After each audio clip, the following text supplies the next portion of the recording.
Legend Neil Fox and GB News legend, presenter and commentator Ingrid Tarrant. In the big question, should Britain pay reparations for slavery? My Mark Meets guest is Britain's most feared biographer. Tom Bower has written books on Tony Blair, Jeremy Corbyn and the Prime Minister Boris Johnson. Plus, the brilliant comedy actor Dennis Waterman remembered. And in my big opinion, I'll be having my last word on the leader of no opposition, Keir Starmer. Should he stay or should he go? First up, the headlines with Bethany.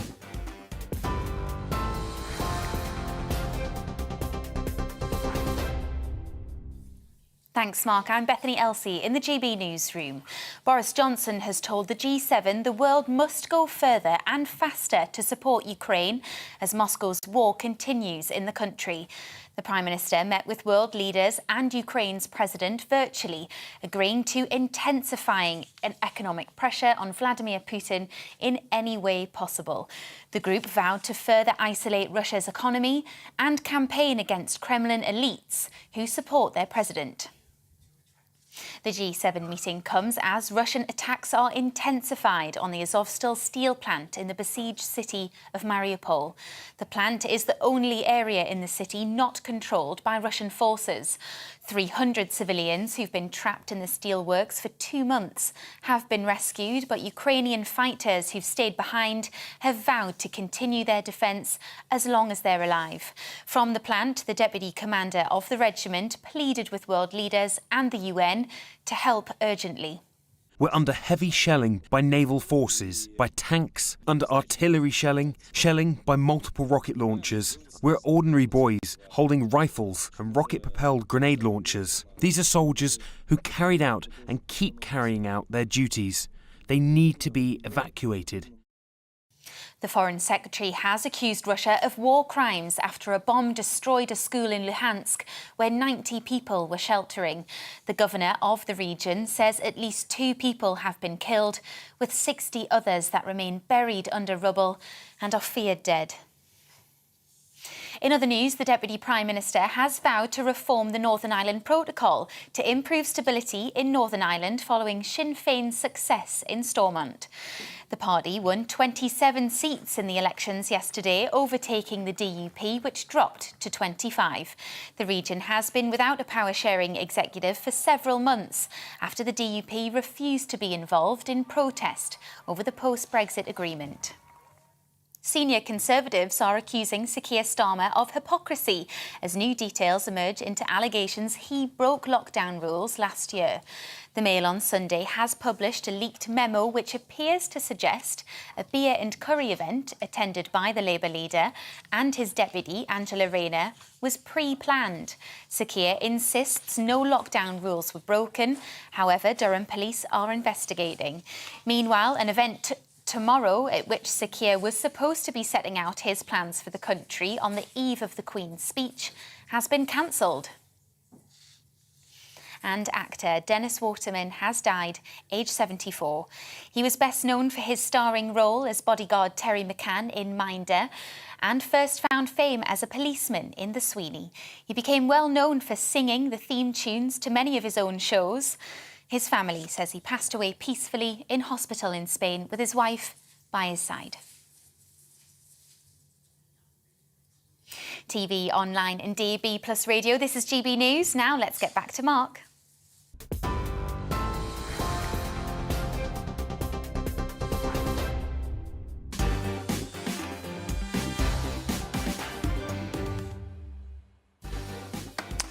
You're watching GB News. Welcome to Mark Dolan tonight. What a busy show we've got for you this Sunday evening. Lovely to have your company. In my big opinion monologue, things get worse for Partygate hypocrite Keir Starmer. Should he stay or should he go? Find out in my big opinion in just a moment. Also tonight, we will remember the legendary comedy actor Dennis Waterman, who has, as Bethany just mentioned, sadly died at the age of 74. In the big question, should Britain pay reparations for slavery? We'll debate that from all sides, including an ambassador from Grenada and former government minister Anne Widdecombe. And my Mark Meets guest is Britain's most feared biographer. Tom Bower has written explosive books on Tony Blair, Jeremy Corbyn and the Prime Minister Boris Johnson. Bauer will give his verdict on the man at the top, the blonde bombshell, a man he has spent years researching. Can Bojo survive to fight the next election? And just what makes this man tick? Plus, tonight, is owning a second home greedy and selfish? With Scottish independence and Irish reunification a possibility, is the United Kingdom falling apart? And is the generation gap wider than ever? Debating these topics and more is my all-star panel tonight. Comedy legend Bobby Davro, GB News legend, commentator and presenter Ingrid Tarrant, and the brilliant radio presenter and, of course, another broadcasting legend. They're all legends tonight. It's Neil Fox. Neil, great to have you on the show. Well, it's that time of the week. I'd like to see your Sunday selfies, so send in pictures of your gorgeous selves, because I want to get to know you better. Mark at gbnews.uk. Mescana on the team has been busy gathering photos we didn't have time for last week. Here is David and his cat Archie. Gorgeous. Here's Grant. Lovely Grant. Adrian and his doggy Stanley. Dulcie and her cat Dusty, the two Ds. Elaine's dog Millie. I love Selfie Sunday. Paula's dog Scamp. You have got the most gorgeous dogs. Of course, it was dogs and cats last week, I should say, we were doing your growlers. But do get your selfies in throughout the show. I want to get to know you better. Mark at gbnews.uk. My priority, of course, is to get your opinions on the national television airwaves, so keep your input coming. And this programme has one golden rule. We don't do boring. Not on my watch. I just won't have it. So strap yourselves in for a massive 2 hours. Big stories, big guests, big laughs, big debate and big opinions. Let's start with this one.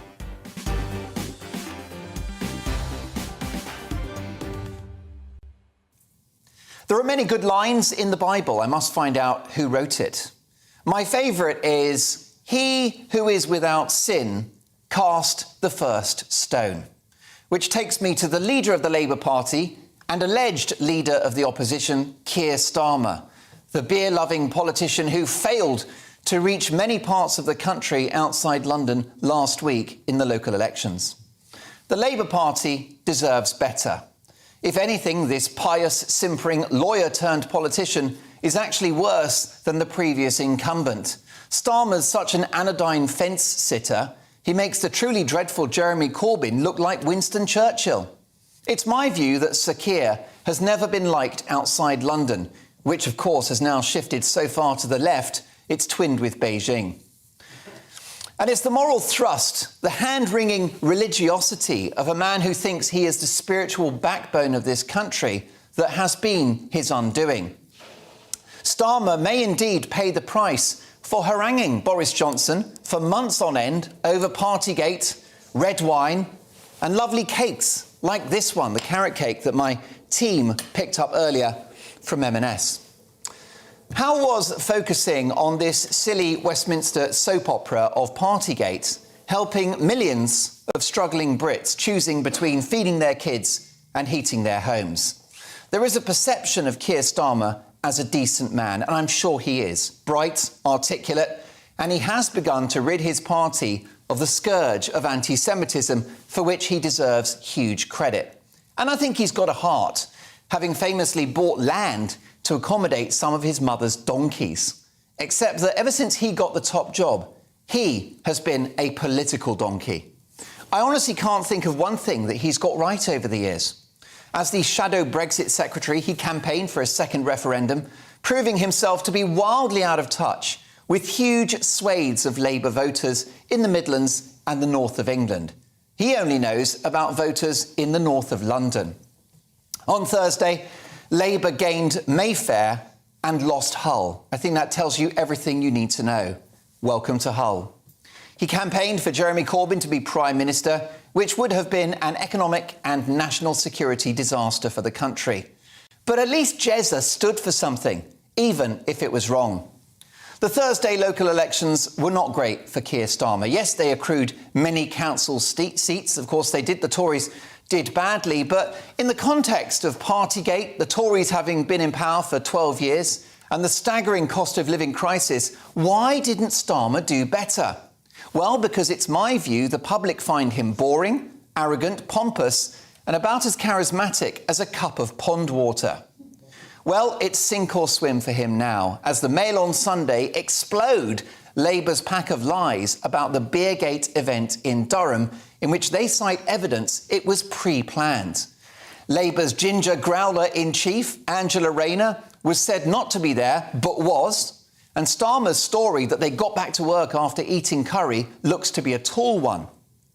Starmer is now experiencing some well-deserved chicken karma, and he's made a complete madras of the situation. What a popper dum-dum. And he only has himself to blame.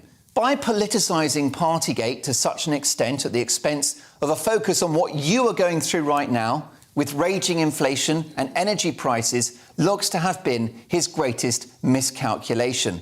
Take a look at this tweet. This was in reference to the Prime Minister Boris Johnson. Honesty and decency, says Starmer, matter. After months of denials, the Prime Minister is now under criminal investigations for breaking his own lockdown laws. He needs to do the decent thing and resign. That tweet may come back to haunt him. Now, I don't want to cancel anyone, as you well know. But with this holier-than-thou moralising approach, old Starmer has cancelled himself. I know there is a perception that Starmer is this lovely, progressive, caring voice in politics, but the tangible evidence is quite the opposite. Why was he so supportive of lockdown measures that impacted the poorest in our society? Why was he so happy to sign off the extraordinary damage of school closures when it would hurt not just children, but their families? He said at the time, school closures are inevitable.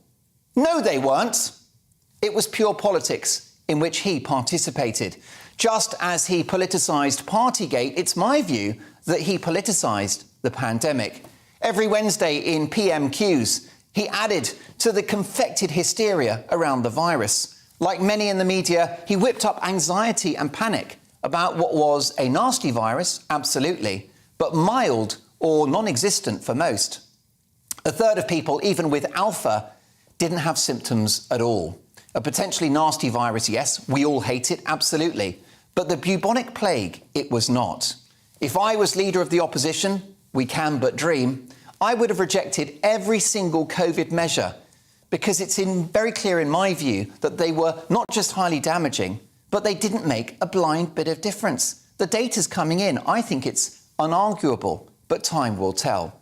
The other problem with Starmer is that he is irredeemably woke. Starmer took virtue signalling to a new level here. Taking the knee now, most right-minded people abhor the evil of racism, but this was a shallow, empty political gesture. And he was at it again just a couple of months ago when posing with Canada's Justin Trudeau in a mask long after the mandates had been lifted. The lesson for Starmer and for the Labour Party in general is a clear one. Go woke, no vote. Now, I will never let Boris Johnson off the hook. Partygate hypocrisy at number 10 was a disgrace, and he is the person who was in the pocket of the sage scientists on and off for 2 years. Boris is the main signatory to the mess we are in now. But Starmer was his chief accomplice. Tory rebels plus Labour votes could have stopped the COVID damage and prevented the cost of living crisis, which I'm calling the cost of lockdown crisis. But at least Boris has charisma. His party flies the flag rather than sneers at it. And Sir Beer Starmer would have locked us down longer and harder than anyone else. At least Boris's libertarian instincts kicked in for Freedom Day on the 19th of July. Starmer called Freedom Day reckless and sought evidence as to why we shouldn't shut down the whole country over Christmas. And of course, Starmer doesn't know what a woman is. He's confused about who has a cervix, whilst it's clear he is not in possession of a backbone. I have voted Labour on several times in my life. That's right, I have voted Labour many more times than once. And I'd like to vote Labour again. He's got his haters, and by God, he made mistakes. But Tony Blair offered a patriotic and aspirational vision of modern Britain. And since then, the party for whom he delivered 3 landslide victories has disappeared up its own backside and now indulges in divisive, woke, bonkers identity politics. And it's got no idea that anyone exists outside of the rainbow flag bubble of London and the South East. I think Starmer is toast. And after his Beergate hypocrisy, where does he go from here? But he was the wrong choice of leader in the first place, and his likely departure is entirely self-inflicted. There is plenty of available talent for the top job, but this could be the last serious chance that the membership have of getting this right if they want to achieve power. It's time to make the Labour Party great again. And as for Starmer, he'll just have to take his just desserts. Now, let's try this cake. Talk about a soggy bottom.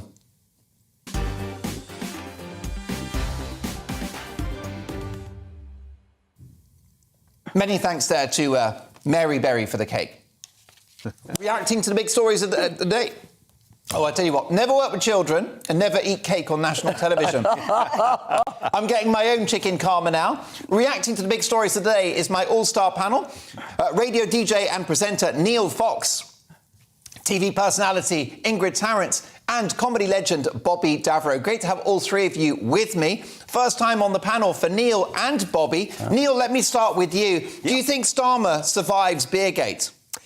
I think for the sake of our country and probably his party, he should probably not. I think I said to you before that a really good Labour leader would be someone like Andy Burnham, someone maybe with a backbone and a bit of credibility. And I do agree. We were laughing on the panel here at so many of the comments you made in your monologue there. They were so true. And I think outside of this sort of crazy London bubble, he doesn't really resonate with anyone, really. But I don't think he resonates an awful lot with people inside it. You can just end up being too vanilla and too woke and trying to be too PC about everything and end up, sadly, not really saying anything or standing for anything. And I think, personally, you know, for our country, what we have at the moment is a government that is in shambles. But, I mean, equally, we have an opposition that's it seems to be more in shambles or equally in shambles. So we really don't have a very effective democracy, and that's not good for any of us.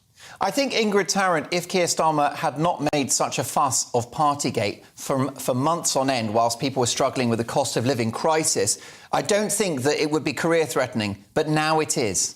Oh, completely, because, I mean, hypocrisy, it says it all. He has condemned Boris for his party and all those sort of things, and here he is doing it himself, and actually went through the same sort of formula of lies, really, that Boris did. The only thing is with this, if he goes, Boris didn't resign, everybody was saying, you've got to resign, you shouldn't have done this, it was wrong, wrong, wrong. Keir's done exactly this. Oh, Keir. No, I don't know Sir him. Beer. Sir Beers. You personally, you know him well, do you? No, not at all. I don't know how that came out like that. But anyway... Sir. Call him Sir. I'll call him Sir. It's exactly the same thing. So if he resigns over that, then Boris should. We can't have that. Not now we can't, because who's going to run the Conservatives and who's going to run the Labour Party? Yeah. It makes it even a bigger mess than we're already in. Well, Bobby Davro, I'm furious with Boris Johnson for locking us down on and off for 2 years. Yeah. But I'm furious with Labour's Keir Starmer as well, because I think he has squandered so many political opportunities. Do you share my view that he's toast? Again, I'd say that it's the hypocrisy of it all, really. I love to align there's Sir Beer Starman. I think that's a cracking line. Obviously, I tell jokes in my shows. I always remember saying the Conservatives, they couldn't organise a piss up in a brewery, but they can organise one in their back garden. And that's the truth. And I keep my drinks cabinet in my house, not out on the patio. I think if everyone takes a realistic look at it, that you have to say that maybe some of us might have broken the rules occasionally. But they're in a position where they shouldn't be, because they're obviously telling us what to do. I'm curious to see that. I don't think he should resign. I don't think that Boris should either. I'm interested to know how much they get fined. How much you were talking about this? Oh, yeah. How much do they get fined if they get fined for breaking the rules? Well, Boris got fined £50. But, do you know, I can't bear this. I just want to bring something out. I looked up this a few weeks ago. There was a girl, she was a young girl, she was fined £1,760 in court for visiting her boyfriend hotel during lockdown, plus £176 surcharge and 85% court costs. This is a young girl that was fined that, and this is a boyfriend that she visited her that was part of her bubble probably in any case. And I think it is so... That's so hypocritical. Will there be a difference in the fine? Well, just because there's a difference between, obviously, beer and wine? Because Boris was there's wine. a point. There might be a surcharge on wine. But how much is it costing to investigate all this? I mean, forget it. Let's draw a line under it and everybody get over it. Yeah, but Boris only had cake, but, you know, the beer, he had a whole curry, whole takeaway. The thing that slightly drives me nuts, why I can't quite understand this, is... These are intelligent human beings, right? Well, you'd like to think they are. And yet, so if you know you have been to a party where you've had curry and beer, you know whether you have or haven't, right? Yeah. You know so don't lie about it. No, at some point, it. If you are the leader of the opposition, someone will mention that fact. Someone will have facts. You know, there are memos and emails... with security having to go round with you, someone That's what's done him, isn't it? will let us know. Well, it's inside the Labour Party. So you kind of go, are these people in so much of a bubble that they really do not think that anyone will spill the beans or find out? That's what's scary. And it comes from with it. Can I say one thing, though? And I have said this before. I actually don't have a problem with this because I would have thought the people in Sainsbury's, all the delivery people, Amazon, if somebody's birthday party, they're working together, they would have had probably cake, maybe coffee, maybe beer, maybe wine in the staff room or something or other, because they are all working together. So actually, forget all the hypocrisy and everything. I think from the very beginning, so what? They do work together, and it is part and parcel of that working environment, just like people in Amazon. Yeah, but they're not the ones that are telling you how to behave. No, but they're still working. They're still in an office, and they're still with each other, and they're, you know... They are, but if they do say really clear rules, you people staring out of their screens can't go out. You can't meet. But you could go to offices. You can't do that. Then you can't then turn around and do it yourself. And but if you had to go to an office, you were allowed to go to an office, and they were going to work. What kind of a curry was it? Apparently it was a pelican curry, and the bill was enormous. Ooh, get it in there. And for that, Bobby Davro has earned himself a slice of Marks and Spencer's carrot cake. Okay, Can I have a bit of There are cake other cakes available. We mentioned Sainsbury's, Morrison's. They're all brilliant. And as are my panel tonight. We are travelling business class. I think you'll agree. The brilliant radio legend that is Neil Fox, TV personality Ingrid Tarrant, and comedy legend Bobby Davro. In the news agenda with my panel later, we'll be asking: is owning a second home greedy? Also, is the generation gap wider than ever? And we will remember the TV legend, what a comedy actor and a straight actor he was, Dennis Waterman, one of my absolute heroes. But next, in the big question, should Britain pay reparations for slavery? A very busy 2 hours to come. Don't go anywhere. This is Mark Dolan Tonight.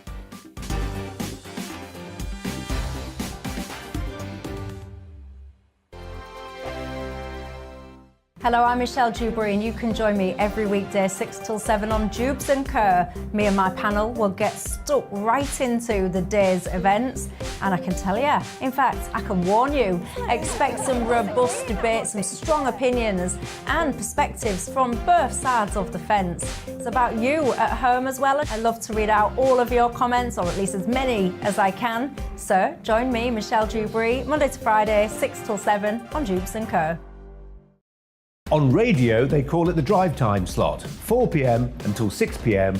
as listeners head home. It's that part of the schedule when the dust of the day's events begin to clarify, and we try to make sense of it for you. Brazier is drive time for radio and TV. It's fast, it's punchy, it's opinionated, there's a Brazier angle and a little bit of levity. That's the question. That's two questions, actually. That's Brazier, Monday to Thursday, 4 till 6 on GB News.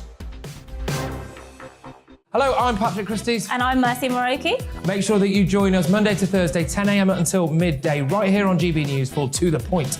We're not afraid to talk about the topics that matter to you or the big topics that always matter. We cover absolutely everything, from the breaking political stories of the day to law and order, what's going on in the channel. We're not afraid to hold people to account. We always make sure we include your views on our show. Indeed, if you're thinking it, you can guarantee that we're saying it. So make sure you join the conversation with us, 10 a.m. until midday, Monday to Thursday, for To The Point on GB News. I'm Dan Wootton. Join me Monday to Thursday from 9 to 11 for the feistiest and most fun news debate on TV, where free speech reigns. I'll bring you a sharp take on the day's biggest stories, bombshell newsmaker interviews, and A-list guests. And I guarantee you, no spin, no bias, no censorship, and no reason to go to bed. That's Dan Wootton Tonight, Monday to Thursdays from 9 on GB News.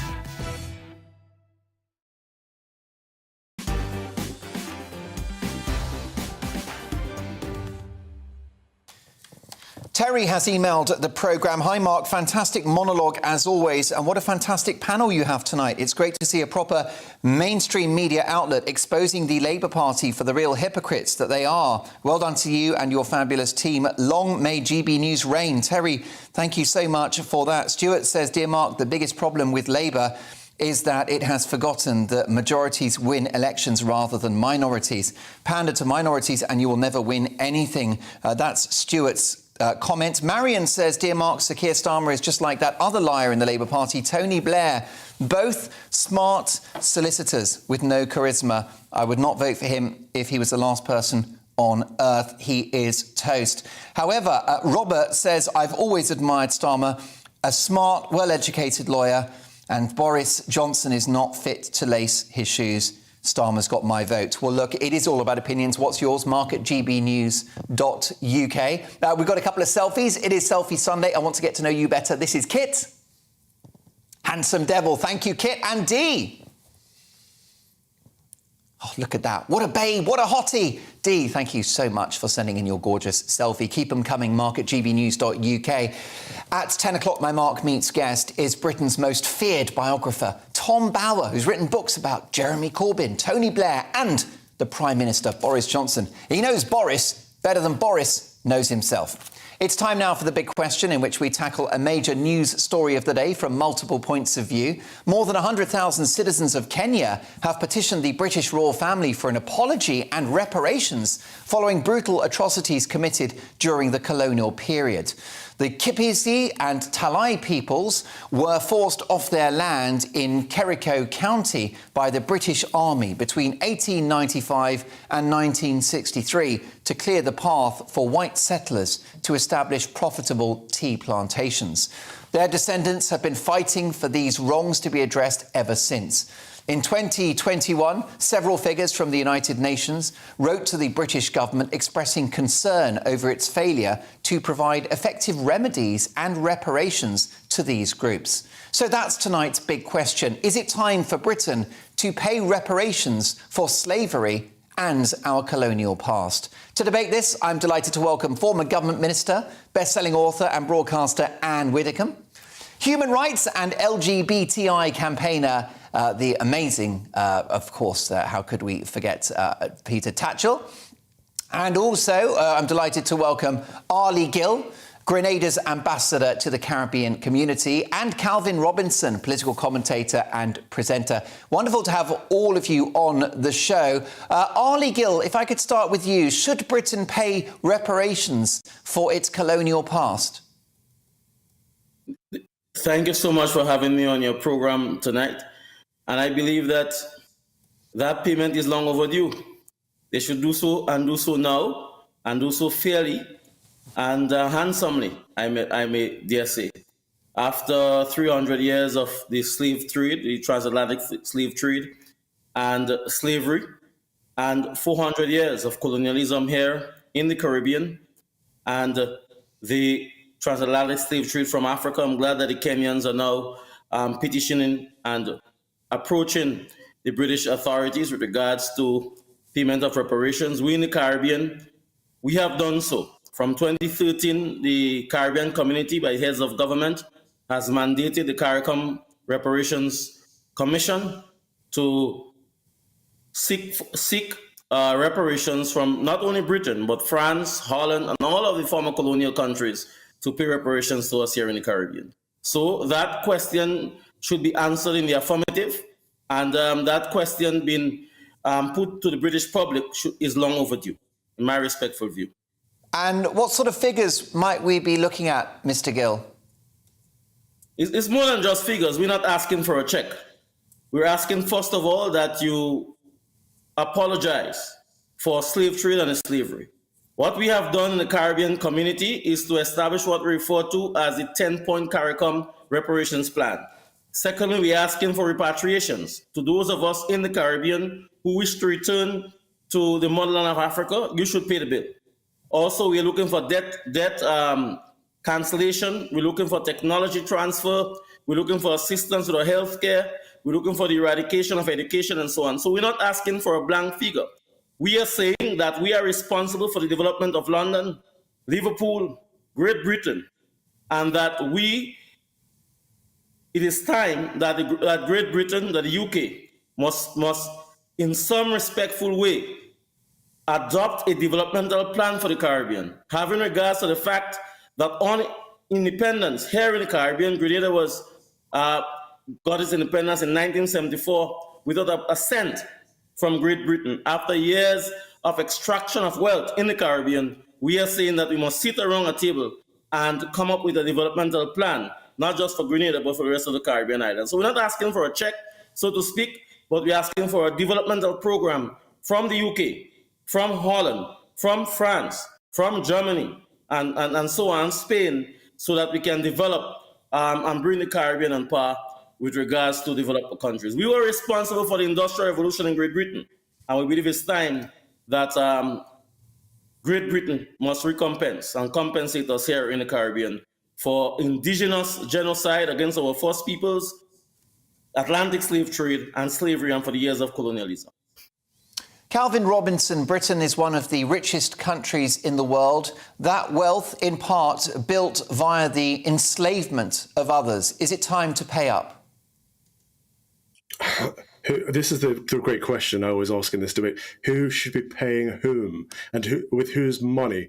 The idea that we as British taxpayers should be paying handsomely to someone who was not... So let's get this, first of all, let's get this out there, that no one alive today bears any responsibility for the transatlantic slave trade, whether that's white or black, British or Caribbean. No one bears any responsibility for the sins of their fathers, first and foremost. But to suggest that Great Britain needs to help in the development of the Caribbean, there would be no Caribbean without, well, for the most part, without Great Britain. The legal system, the parliamentary democracy system, the Industrial Revolution, the English language, the education system, the hospital system, the faith, and the railway system. A lot of these were developed by Great Britain. And let me be clear, slavery is a great evil. The transatlantic slave trade was a great evil, but it was not exclusive to Britain. But the only difference is that the British Empire helped eradicate slavery at great cost. So to suggest that Britain needs to pay for its past, I would suggest that it already has. It cost over £1 trillion in modern money to end the slave trade, and that was a good thing to do. It was the right thing to do. I'm glad that Britain did that. But what are we asking for now? What is this pay handsomely that we're asking for? Who's going to be paying who? What I would suggest is poor black people in the UK will be paying rich black people around the world. That doesn't make any economic sense to anyone. And where did it stop? How far back do we go? Why are we just obsessed with the transatlantic slave trade? The Barbary slave trade was going before the transatlantic slave trade. People from Spain, France, and England, Cornwall, in fact, were taken as slaves. Are we going to request that North Africa pay reparations to England? Or do we go back even further? Do we go to the Vikings? Do we go to the Romans? The Romans enslaved lots and lots of people, including Christians. Do we say that, Italy needs to pay Great Britain too? It doesn't make any logical sense, never mind any financial sense. Look, history is what happened yesterday, but I acknowledge that it's shaped today. But we're not beholden to the past. We need to look forward, and we need to work on the things that unite us. So this idea of splitting everything into white and black, and white people need to apologise for the history of black people, when it's not as clear-cut as that, we need to say, actually, we are all part of the Commonwealth of Nations. That's the thing that unites us under the constitutional monarchy of Great Britain. These are things that we celebrate: Her Majesty the Queen, the Union flag. These are things that bring us together. And let's stop focusing on the horrors of the past. Let's look at the past holistically, take on board the good and the bad, and work together as one people to make the world a better place. Peter Tatchell, modern Britain and the current generation are not responsible for the crimes of the past. Well, to answer Kelvin, he's quite right when he says that the cost of ending the slave trade amounted to something like £1 trillion. Well, that's a precise figure that's open to debate, but it was a huge sum. The point was that money was paid as compensation to the slave owners, not to the slaves and their families. So we got it wrong right from the outset. We established the principle that compensation should be paid, but we paid it to the slave owners, not to the slaves. Now, in terms of the transatlantic slave trade, about 12.5 million people were taken out of Africa, mostly young, fit men. Can you imagine what it'd be like to have 12.5 million Britons taken out of this country to another land? Can you, apart from the personal, emotional devastation of separating families and loved ones, can you imagine what that would do to our economy? It devastated the economies of West Africa. And then we took them to the Caribbean. About 2.3 million of those 12.5 million ended up in the Caribbean, where we imposed a colonial slave system upon those peoples. Effectively, the indigenous Arawak people were wiped out as a result of colonization and the slave trade. And then we imposed the slave economy on those nations, on those peoples. It completely distorted those countries. It distorted their development, and they are still living with the consequences today. So I think some kind of compensation, reparations, is most definitely called for. And I think people in power need to recognize Britain has done lots of good things, but we also did some very bad things, and we should make amends like any wrongdoer should. Anne Widdecombe, sorry seems to be the hardest word. Why is it so hard for Britain to apologise? Well, I think there is very little point. I think it is entirely futile to apologise for things for which one was not responsible. Now, we are going back 200 years, if you're talking about the slave trade. It was Britain who ended the slave trade. It was Britain who patrolled the high seas to make sure that that ban was actually enforced. Since that time, it was Britain who took health and education and development aid into the third world at large. And the idea that you pick one point in history, and of course it's a terrible story, but there are so many terrible stories from history because they didn't have our standards in those days. And that to me is so self-evident that I don't even know why we think we must be judged by the standards of the past or vice versa. So of course terrible things happened in history, so did some very, very good things. And to pick out terrible things of a long time ago and say, you are now today responsible for that, and you should apologise, even though you had nothing whatever to do with it, is to me a complete nonsense. And, I think we are wasting time on a very, very, I don't mean you and your programme, but in general, that a lot of time is being wasted on a very, very silly question. However, we are a very wealthy country, Anne Widdecombe, and that wealth is built on the enslavement of others in the past. What I missed the end of your question then, probably because I was interrupting. But when you said we're a very wealthy country, yes, we are. And look at what we give away in overseas aid. And I've always been one of those who have said that that is a moral obligation on us in general, not because of the slave trade, but in general, it's a moral obligation for richer nations to help poorer nations. And we do that. So the fact that we're a very, very wealthy country doesn't oblige us to apologise for something that happened hundreds of years ago. Come on. And how important, Peter Tatchell, is the financial side of it? Would an apology be enough? Well, Britain is quite in the business of apologising. We have demanded apologies from people who've done wrong to us. We put the Nazi leaders on trial, for heaven's sake, and executed a lot of them because of the wrongs they did. We, when it suits us, do demand action. We do demand apologies. We do demand compensation. I think that we have to do the right thing. as you've mentioned, much of Britain's wealth, in fact, the whole process of industrialization in this country, which made Britain great, was based upon the wealth extracted from the slave colonies. So I think, it is fair and reasonable that we should make some attempt to redress those wrongs in the past. And in particular, the fact that the legacy of slavery isn't 200 years ago. It is still in these societies today. They're under development. They're being, the way they've been held back has in part, not in totality, but in part been due to the imposition of a slave economy from them. And when slavery was abolished, it meant that those countries were unprepared and unable to easily adapt. So I think we have to do the right thing. And let me ask you, come back to you, if I may, Ali Gill. Many would take the view that this call for reparations is politically motivated and financially opportunistic. You're trying it on. It's not at all. And both Colin and your legal counsel there have the history wrong, in that, as Mr. Tatchell pointed out, the compensation in 1834 of the emancipation of the African enslaved peoples was to the slave owners and not to the persons who worked on the plantations for free. And we have to understand that what transpired during the slave trade and slavery was crimes against humanity. And yes, we would have had a Caribbean without the British being here. We had indigenous Kalinago people and Arawak people and Tainos people in Latin Americans on the Caribbean. So let's not make people feel that the Caribbean exists only when the Europeans came here. No, we had a Caribbean civilization long before. No, this is not about 200 years ago. Grenada is 48 years old. We got our independence from Great Britain in 1974.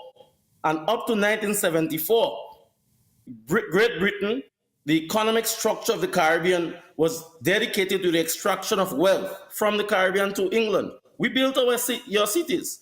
Now, after the Holocaust and the reign of Hitler, you, Britain, sat around the table with the Germans and ensured that the Jews received reparations for the Holocaust, and that generally European countries, through the Marshall Plan, got compensation for the damage that Hitler did. And Mr. Tatchell is right. The legacy of the slave trade and slavery is still here in the Caribbean. No, don't pretend that the Westminster political system is the best political system and that you have given that to the Caribbean as a gift. We do not enjoy that gift. We have greater intellectual ability to develop a political system that is much far superior to your Westminster system. You did not have a written constitution when you gave us one. So do not pretend that your political system is better than ours. And we have made a success of the imperfections of the British political system. The economic system that we continue to inherit here in the Caribbean was driven by the centuries of years of exploitation by Great Britain on the Caribbean. When we got our independence, the health system and the education system here in the Caribbean was in chaos. You need to read the Royal Commission of 1897 by Britain and the Morning Commission in 1930s. We have not inherited or benefited from Great Britain in a serious and significant way. We have done well for ourselves, but that must not allow. That must not let. Okay, Calvin Robinson. They must admit that they have committed crimes against humanity. And saying that it's happened 100 years or 200 years or 300 years ago does not save your soul. Okay, Ali Gill, let's get a response now from Calvin Robinson.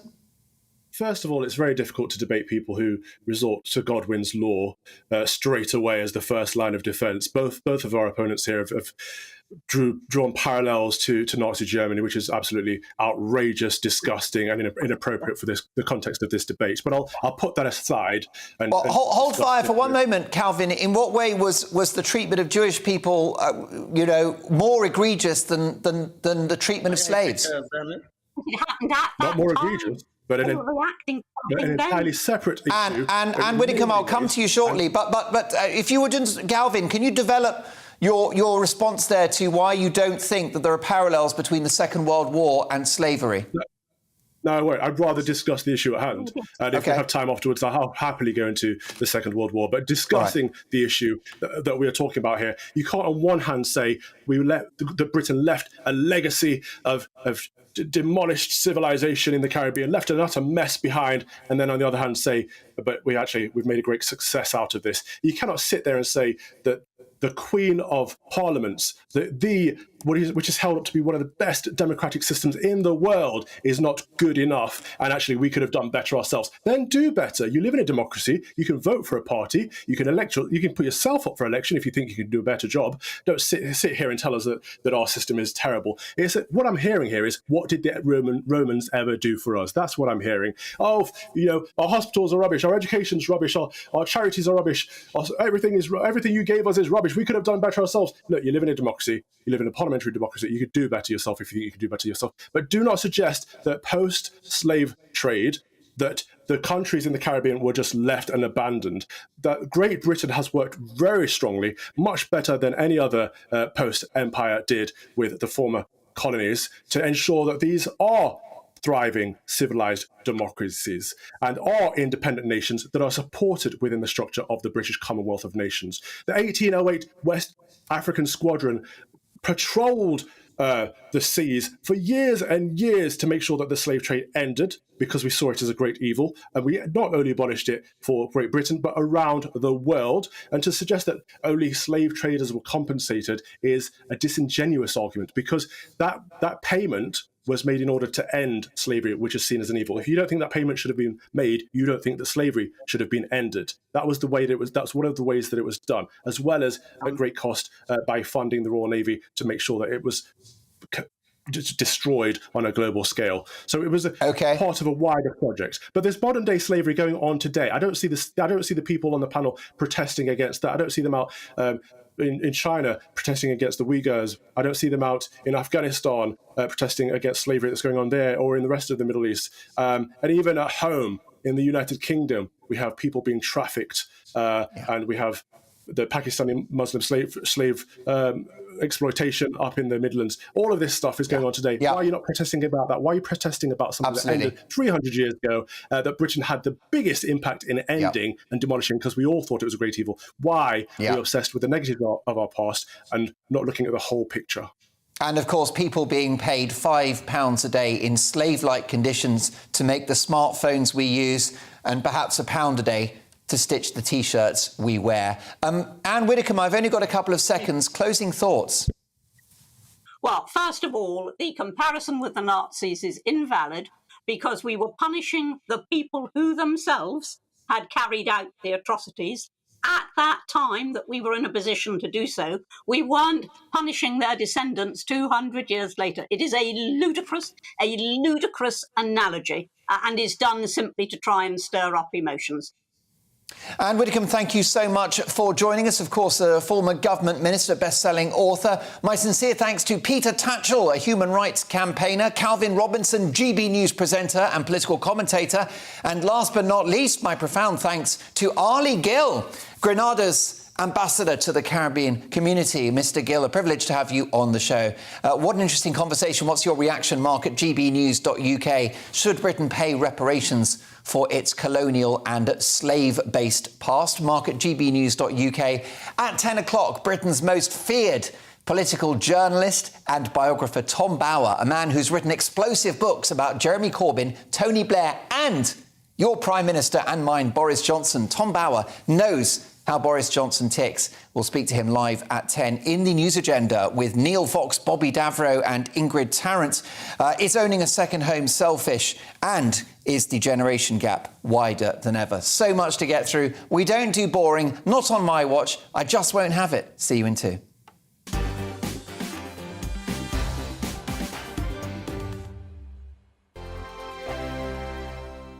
Hello, I'm Michelle Dewberry, and you can join me every weekday 6 till 7 on Jubes and Kerr. Me and my panel will get stuck right into the day's events, And I can tell you, in fact, I can warn you, expect some robust debate, some strong opinions and perspectives from both sides of the fence. It's about you at home as well. I love to read out all of your comments, or at least as many as I can. So join me, Michelle Dewberry, Monday to Friday, 6 till 7 on Jubes & Co. On radio, they call it the drive time slot, 4 p.m. until 6 p.m. as listeners head home. It's that part of the schedule when the dust of the day's events begin to clarify, and we try to make sense of it for you. Brazier is drive time for radio and TV. It's fast, it's punchy, it's opinionated, there's a Brazier angle and a little bit of levity. That's the question. That's two questions, actually. That's Brazier, Monday to Thursday, 4 till 6 on GB News. Hello, I'm Patrick Christie's. And I'm Mercy Moroki. Make sure that you join us Monday to Thursday, 10 a.m. until midday, right here on GB News for To The Point. We're not afraid to talk about the topics that matter to you, or the big topics that always matter. We cover absolutely everything, from the breaking political stories of the day to law and order, what's going on in the channel, and we're not afraid to hold people to account. We always make sure we include your views on our show. Indeed, if you're thinking it, you can guarantee that we're saying it. So make sure you join the conversation with us, 10 a.m. until midday, Monday to Thursday, for To The Point on GB News.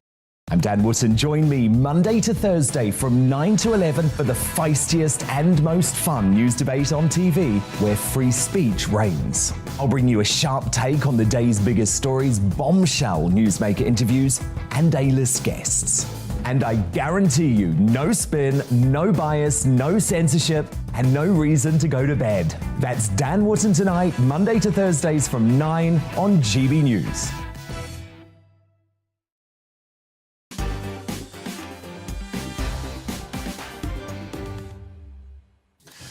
Hi, Mark. I have only one response to that debate about slavery. This is from Vicky. She says, Calvin Robinson is freaking awesome. Well, we know that. A brilliant GB News presenter, a regular on the channel. Chris says, Mark, shall we go after the Viking descendants for reparations, or maybe the Italian population for the Roman invasion? Anne and Calvin nailed it, says Fergus. Lots of emails coming in. So much to get through in the rest of the programme. Still with me, reacting to the big stories today on my panel, but let's have a look at some of your selfies first. It is Selfie Sunday. This is Chris. What a pleasure. Chris's feet enjoying the show nearly as much as his head, I hope. This is Andrew and his dogs, Ajax and Lucy. Gorgeous creatures. And what about my lovely team? Mescana, Melissa and Charlie. Hashtag Dream Team. Let's not forget the brilliant Greg as well. And exec producer James, who's too shy to be on camera. It's time now to react to the big stories of the day with my amazing panel. Still with me, Ingrid Tarrant, Neil Fox and Bobby Davro. Now, this week marked a turn of events in politics. With the local elections here in the UK, we saw the resurgence to a degree of the Lib Dems. We saw London turn mostly red, and the Conservatives hung on to the red wall.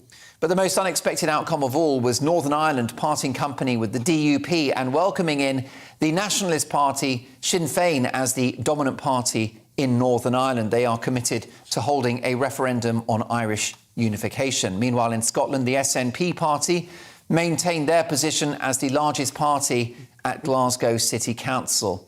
And today, on BBC Scotland's The Sunday Show, MP Kirsten Oswald revealed the party is cranking up for a second Scottish referendum. So it begs the question, is the UK falling apart? Bobby Davro, are you worried about the collapse of the United Kingdom? Oh, I'm sorry, I'm going to eat the cake. Oh, Bobby, listen, you are a letdown. Oh, I'm so sorry. Let's shut that down. Can you repeat the question, please? Wait till the Mail on Sunday newspaper find out about your Partygate hypocrisy. What? Yeah, now listen, Dr. Fox, Neil. Yes. Let's allow Bobby to masticate whilst you answer that question. Careful. No wonder my eyesight's bad. Please, please. What do you think, Neil? I mean, do you see the breakup of the United Kingdom as inevitable now? Well, sadly, it's another stage closer. But, you know, these are democratic elections and things have been changing in Northern Ireland for a long time. In many respects, you know, you have to say, you know, we had the Good Friday Agreement all those years ago, and what a long way that area has come. I personally, I think it'd be really sad if the United Kingdom broke up. But in a way, you have to go, what do I know? I'm a guy that's grown up in London and Surrey for most of his life. This is where I live. You know, if I lived in another part, if I lived in Scotland, if I lived in Northern Ireland, I would probably feel very differently about this, I can see. So, you know... You do feel in Scotland, you know, that they've never hidden the SNP have always said, hey, look, if we get back in, we want to have another referendum. And that's what people have voted for. And Sinn Féin have been saying the same in Northern Ireland. So are we getting closer and closer to those referendums? It feels like we are. Ingrid, do you think it's inevitable? I don't want to see our country break up. I don't either, Mark. Do you know, I think... in time, probably, because it's not just the UK that's breaking up. The Commonwealth is. You know, they're all getting their independence and, you know, and look at the disastrous royal tour with William and Kate recently. I hope it doesn't happen in our lifetime. That's all I can say, Mark. But, you know, as Neil was saying as well, you know, the Good Friday Agreement, the whole structure of Northern and Southern Ireland is quite interesting, actually. It was started with the Easter Uprising. And this agreement was only actually sort of a fairly temporary thing back in the war. So it's going through funny motions at the time and emotions. I hope it doesn't happen. But listen, perhaps that's something for the referendum. And, you know, we have to allow the people to speak and choose, really. Was it quite close? I think it was quite close, the choice between an independent Scotland to, you know, a country that was part of the Great Britain. Well, yeah, I mean, I think the last Indie ref, I think it was 45% voted for Scotland to be independent, 55% to stay, which was a fairly decisive majority. But many people think, Bobby, that actually number that's pro-independence will grow. Does it matter if Britain breaks up, Bobby? Yeah. Well, I don't like the fact that we were once Great Britain. Why did we call ourselves Great Britain?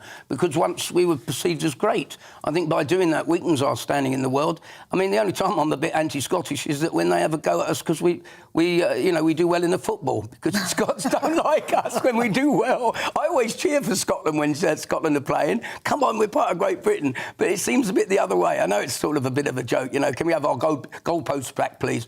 And it's. I can't understand that we should all be one Great Britain. It makes up a Great Britain, doesn't it? And well, you must have performed in all four nations of this great country. I have. I do a routine in my show where I do all the countries of the world to the music of the can-can, and at the end, so I go all through the countries. It took me about 3 months to learn it, and it starts very slowly. Laos, Israel, Seychelles, Sierra Leone, Greece, Maldives, Cyprus, Comoros, Barbados, Belarus, New Zealand. Like it goes all the way through, and at the end, it goes like this. It goes Mauritius. I can't do it without the music. Mauritius. Shall I be the music? No. Mauritius. I can't do it now. And you go, Montenegro, and hang on, I can't do it without music. At the end, I know, it's crazy, isn't it? I do Can you do it without music, Bobby?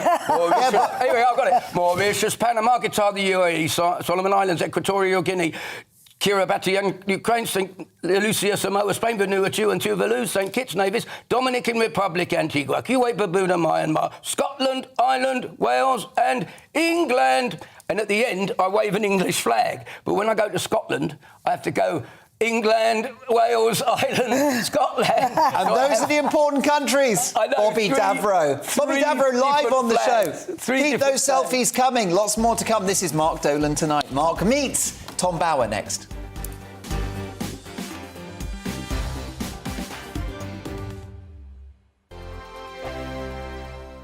Hello, I'm Michelle Dewberry, and you can join me every weekday 6 till 7 on Jubes and Keir. Me and my panel will get stuck right into the day's events, and I can tell you, in fact, I can warn you, expect some robust debate, some strong opinions and perspectives from both sides of the fence. It's about you at home as well. I love to read out all of your comments, or at least as many as I can. So join me, Michelle Dewberry, Monday to Friday, 6 till 7 on Jubes and Keir.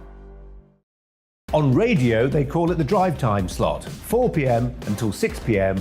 as listeners head home. It's that part of the schedule when the dust of the day's events begin to clarify, and we try to make sense of it for you. Brazier is drive time for radio and TV. It's fast, it's punchy, it's opinionated, there's a brazier angle and a little bit of levity. That's the question. That's two questions, actually. That's Brazier, Monday to Thursday, 4 till 6 on GB News.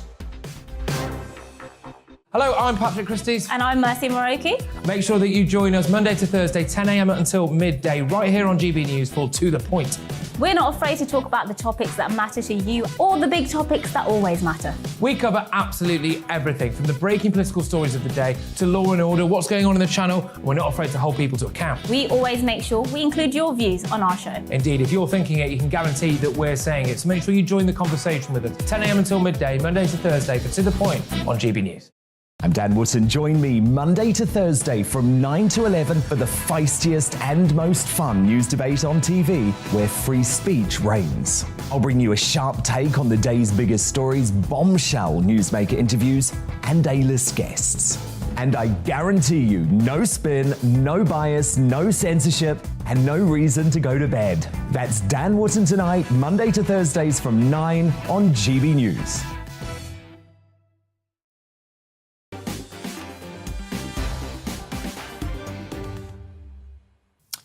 It's 10 o'clock. You're watching Mark Dolan tonight. Coming up, the most feared political biographer in the country, Tom Bower, is live in 2 minutes' time. He's written books on Tony Blair, Jeremy Corbyn and our current Prime Minister, Boris Johnson.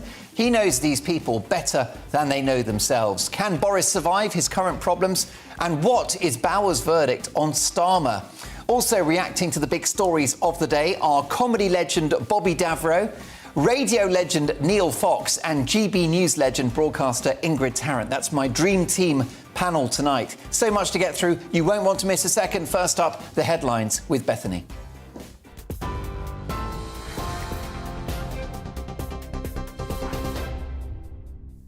Thanks, Mark. I am Bethany Elsey in the GB newsroom. Boris Johnson has told the G7 that the world must go further and faster to support Ukraine as Moscow's war continues in the country. The Prime Minister met with world leaders and Ukraine's president virtually, agreeing to intensify economic pressure on Vladimir Putin in any way possible.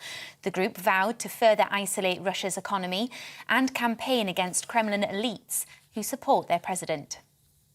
The G7 meeting comes as Russian attacks are intensified on the Azovstal steel plant in the besieged city of Mariupol.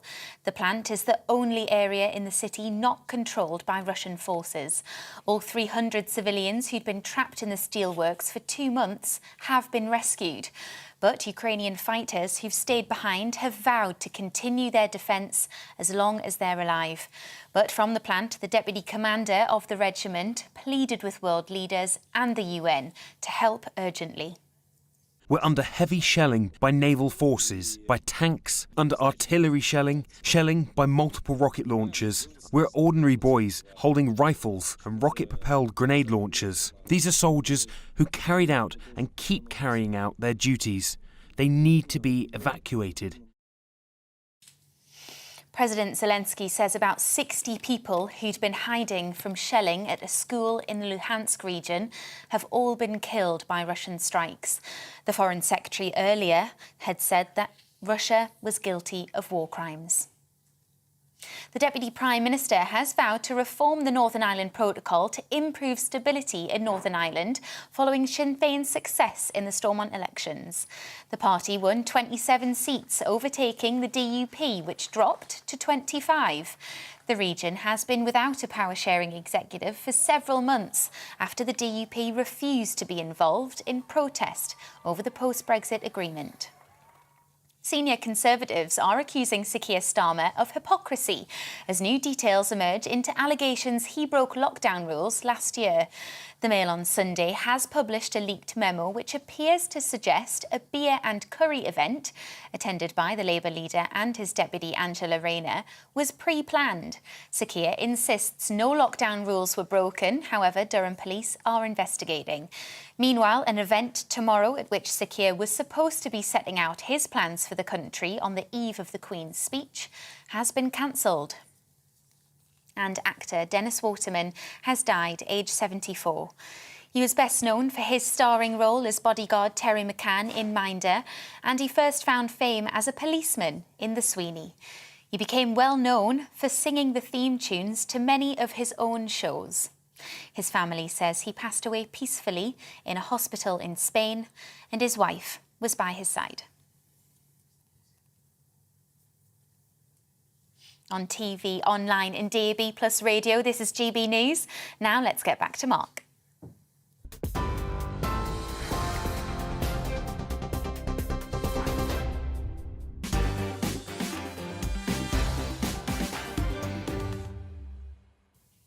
A very good evening and welcome to Mark Dolan Tonight. We have a jam-packed hour for you. In just a moment, I'll be speaking to Britain's most feared political biographer, Tom Bower, who has written explosive books about Tony Blair, Jeremy Corbyn, remember him?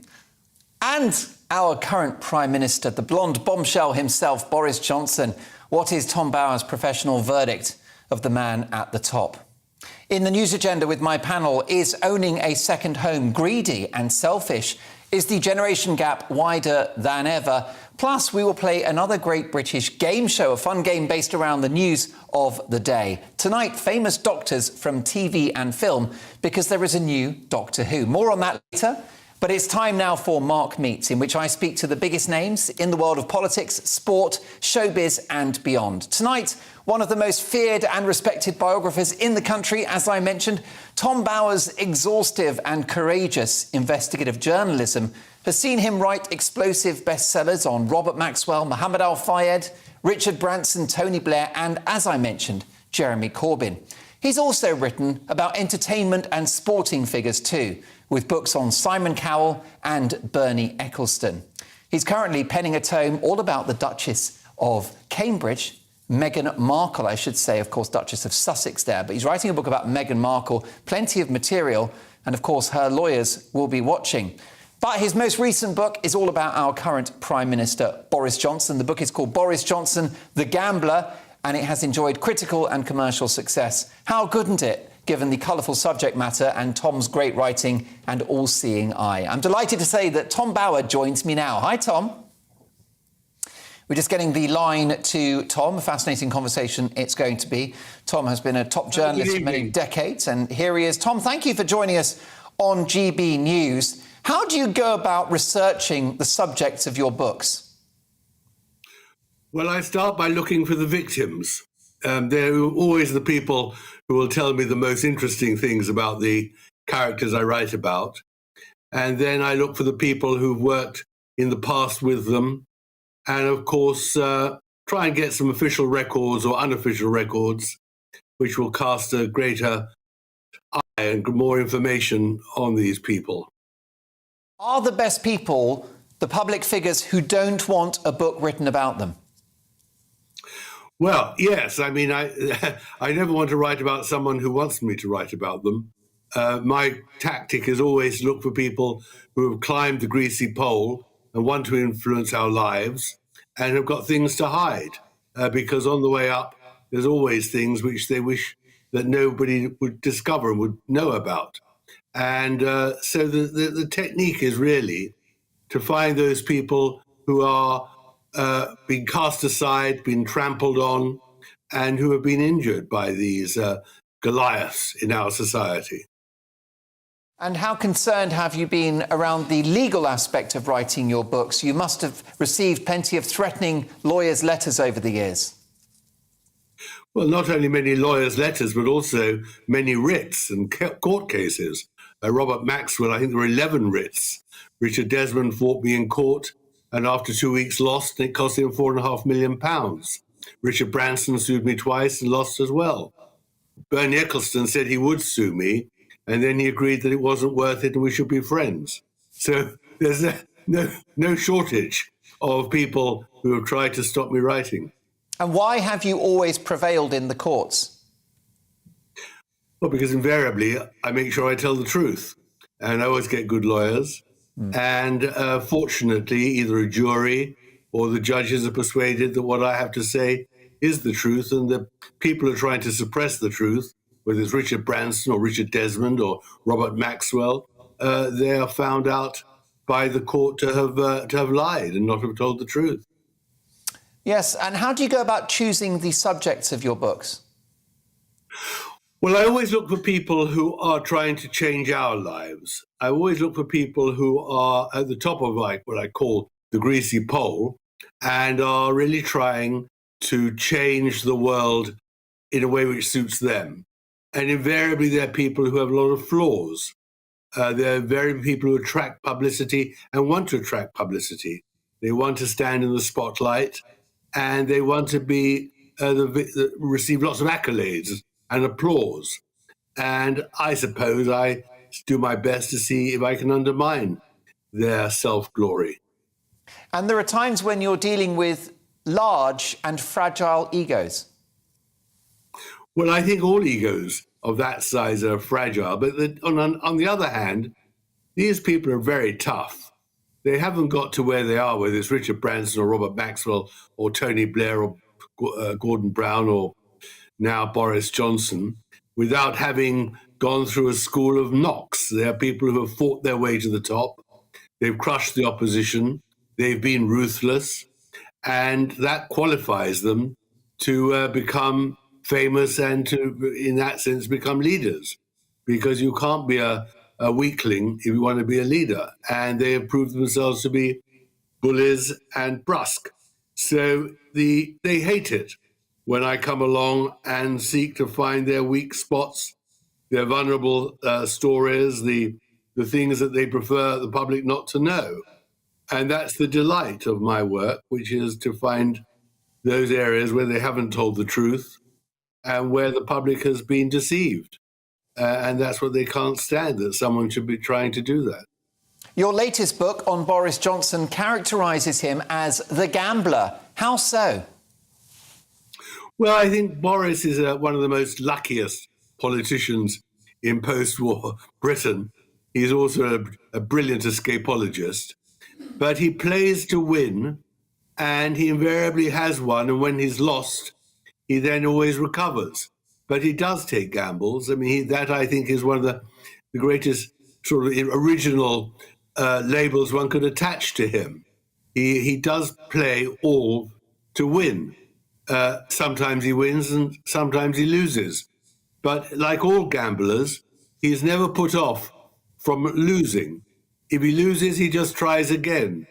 And the point is what's so fascinating, that on this particular issue at the moment of Partygate, where I would have thought if there hadn't been the Ukraine war, that Boris was going to fall because he hadn't told the truth in Parliament. Along comes Putin to save him, and now along comes Starmer and Beergate, which is going to deflect again the spotlight away from Boris. And that's what I mean. He gambles, he hangs on, he refuses to retreat or to even consider resignation, and something comes along and he then picks up and carries on again. I mean, he is an outstanding gambler and an outstanding survivor. We know, don't we, that he has always wanted to be Prime Minister. I think as a child, he wanted to be world king. But do you think he actually enjoys the job? Does he want to actually continue to be Prime Minister, do you think? Oh, very much. He loves power. And his great tragedy in some ways is that having won, and the alternative, if he had not been the Conservative candidate, in my view, would certainly have been a Corbyn government. And there's no doubt he delivered Brexit, which was the popular mandate, and no one else could do it. But then he was struck by COVID and now by the Ukraine war, and it pushed him off balance. But he's also become a weaker man than he was, I think, when he was mayor. And the point is that his domestic life, I don't think, is very stable. And I don't think that he has actually at the moment got a convincing ideology. He has failed to continue to have a dialogue with the public, which was one of his great achievements as mayor, was that he always was able to talk to the people and they understood him. And he's lost that ability now. He may get it back. One of the great problems he faces is he's not surrounded by very, very capable people. I mean, he entered Downing Street with a motley crew. He hasn't improved much since, from what one can tell, and doesn't have a very robust cabinet. And the other great weakness he suffers is that the civil service is really quite appalling. They're not working and they're not very qualified. And it's very hard to run a country if you've got such a weak civil service and such a failing government system. So, and it's his fault that he's not reforming it. But he's a loner. That's one of his weaknesses. He's not someone who has got a dedicated, loyal team of people like, for example, David Cameron had, Tony Blair had, Gordon Brown had. The trouble with Boris is that he has never really established those sort of relationships. And you can't run a government by yourself. How did his childhood and his early years shape the human being that he would become? His father, Stanley, was a difficult person, wasn't he, and not a great father? Well, I think that's where you touch the most telling point of my discoveries in my book. Besides talking to a lot of his girlfriends, was talking to his mother. His mother, I went there to see her thinking I'd just talk about his childhood and nappies. And out of the blue, after about 15 minutes, I just said to her, "How was your marriage to Stanley?" And she said, "Well, he beat me all the time.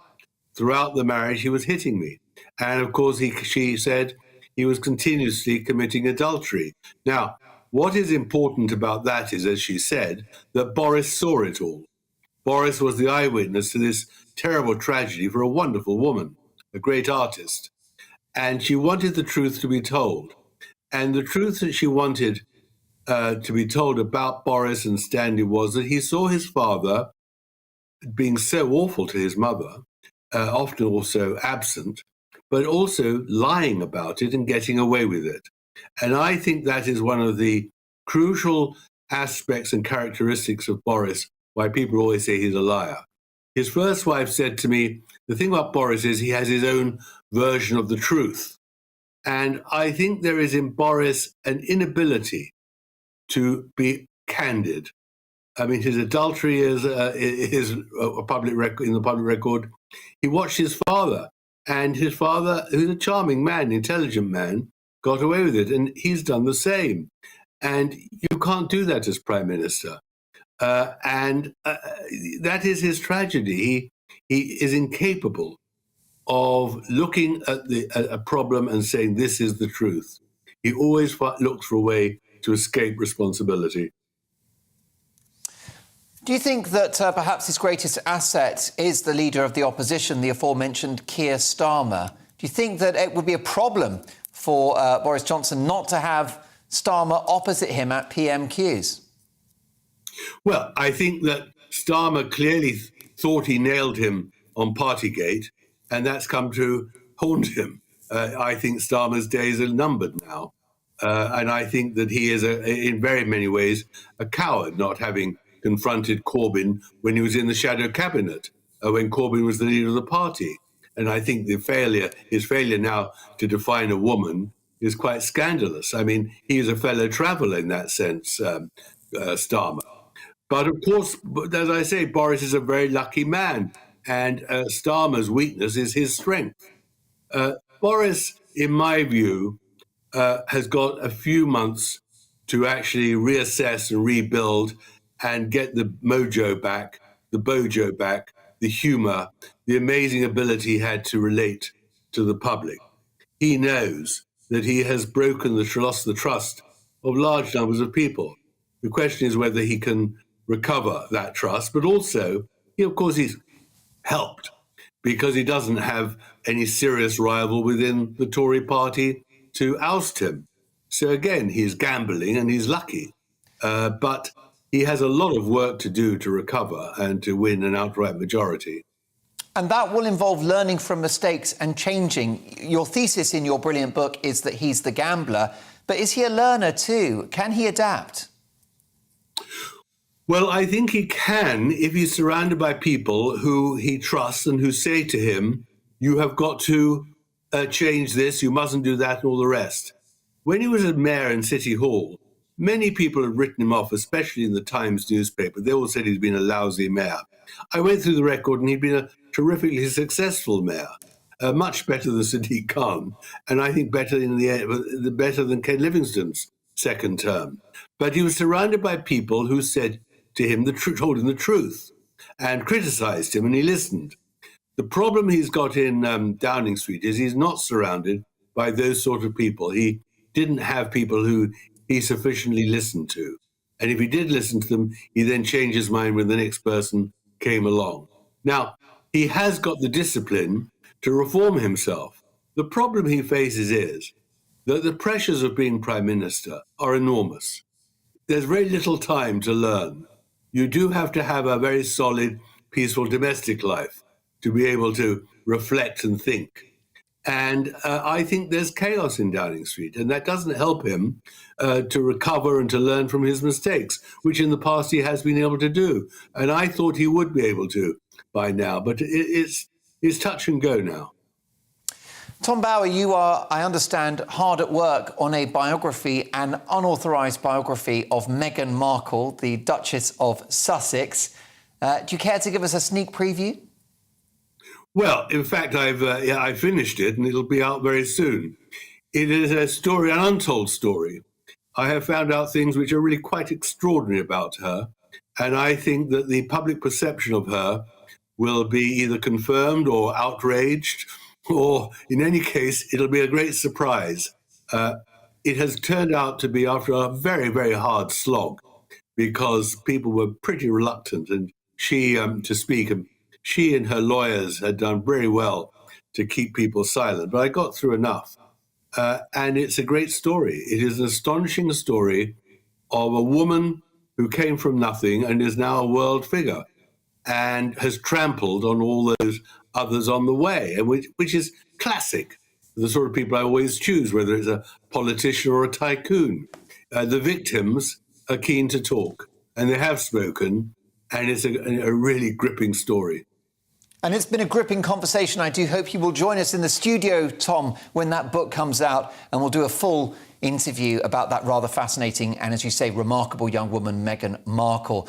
Boris Johnson, The Gambler, is out now. My thanks to its author, Tom Bower. Lots more to come in the programme. We've got another great British game show, and reacting to the big stories of the day on my all-star panel, comedy legend Bobby Davro, radio legend Neil Fox, and GB News legend, presenter and broadcaster Ingrid Tarrant. Next up in our news agenda with my panel is owning two homes, greedy. See you shortly.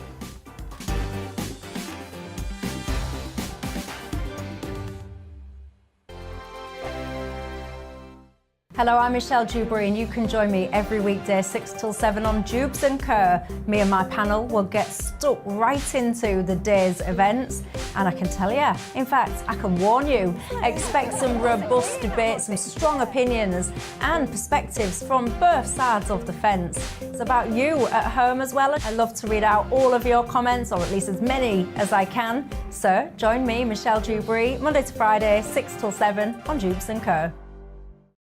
On radio, they call it the drive time slot, 4 p.m. until 6 p.m. as listeners head home. It's that part of the schedule when the dust of the day's events begin to clarify, and we try to make sense of it for you. Brazier is drive time for radio and TV. It's fast, it's punchy, it's opinionated, there's a Brazier angle and a little bit of levity. That's the question. That's two questions, actually. That's Brazier, Monday to Thursday, 4 till 6 on GB News. Hello, I'm Patrick Christie's. And I'm Mercy Moroki. Make sure that you join us Monday to Thursday, 10 a.m. until midday, right here on GB News for To The Point.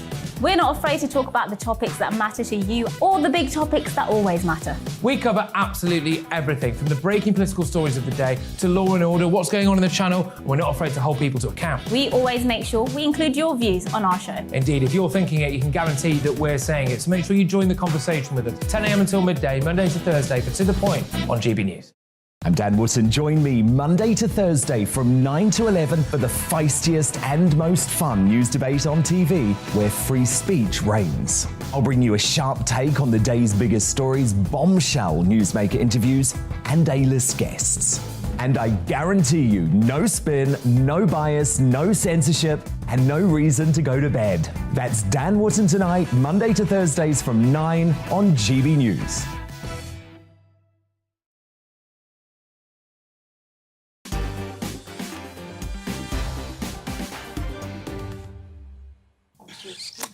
Many positive emails about my conversation with the biographer Tom Bauer. His book, The Gambler, Boris Johnson, is out now. What an interesting guy. And he has agreed to join us on this programme when the book on Meghan Markle comes out in the next few weeks.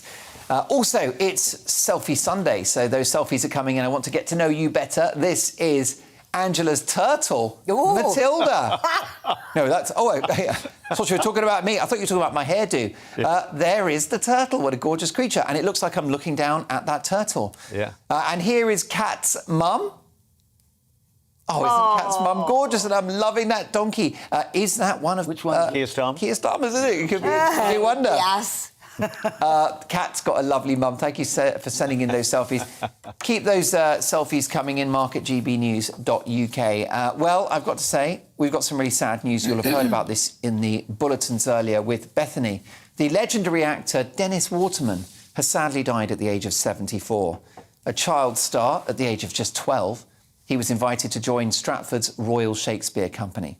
He went on to find fame in his teens in William, the BBC's adaptation of Just William. What followed was a lifetime on our TV screens.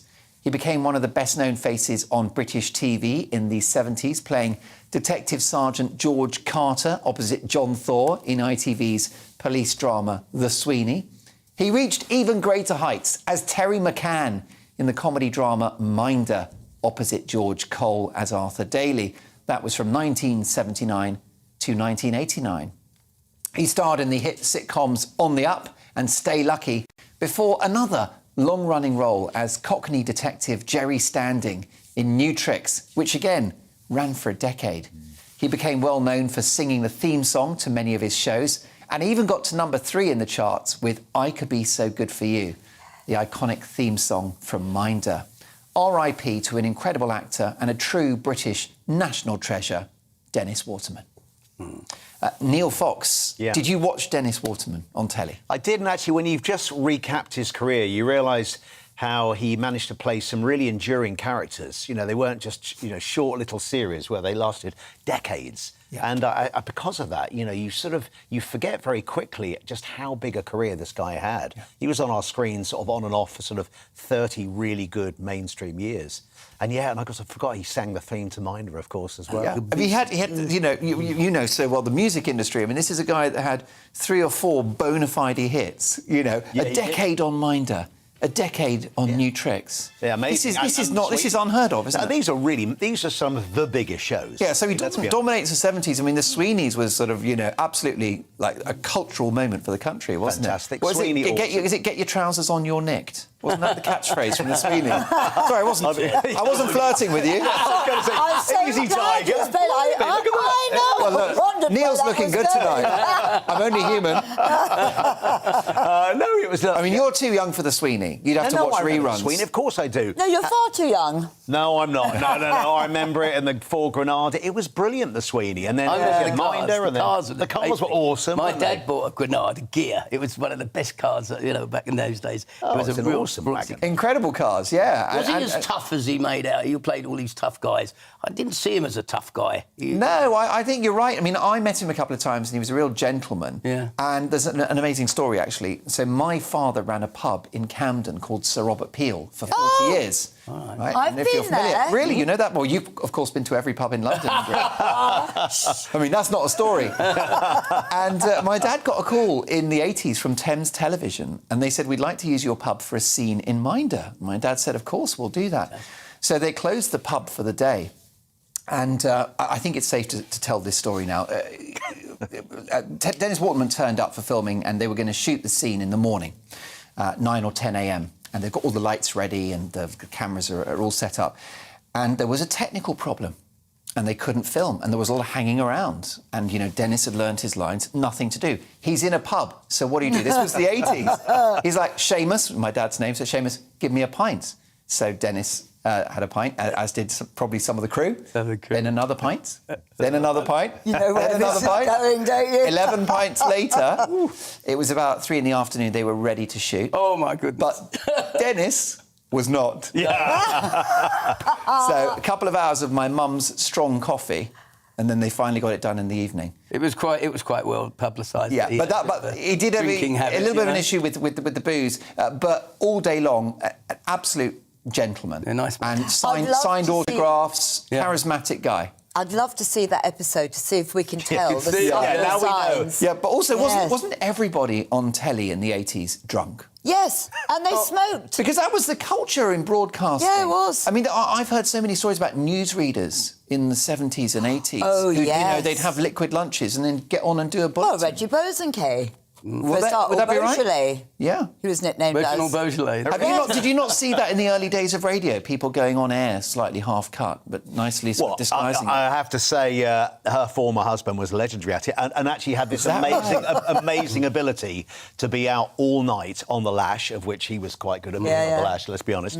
And they'd drag him out of bed at sort of, I don't know, I'd kick him out of bed. 6:15 in the morning and drag him over to the studios. But you put as soon as that microphone went live, he was just good. I know, it's annoyingly good, yeah. Some people were better when they were a bit drunk, aren't they? Of course, your ex-husband was a multi-millionaire because you took all his empties back. And that was... Harsh but fair. Did you watch Dennis Waterman? I mean, the problem with talking to Dennis. You didn't? The Variety Club, yeah.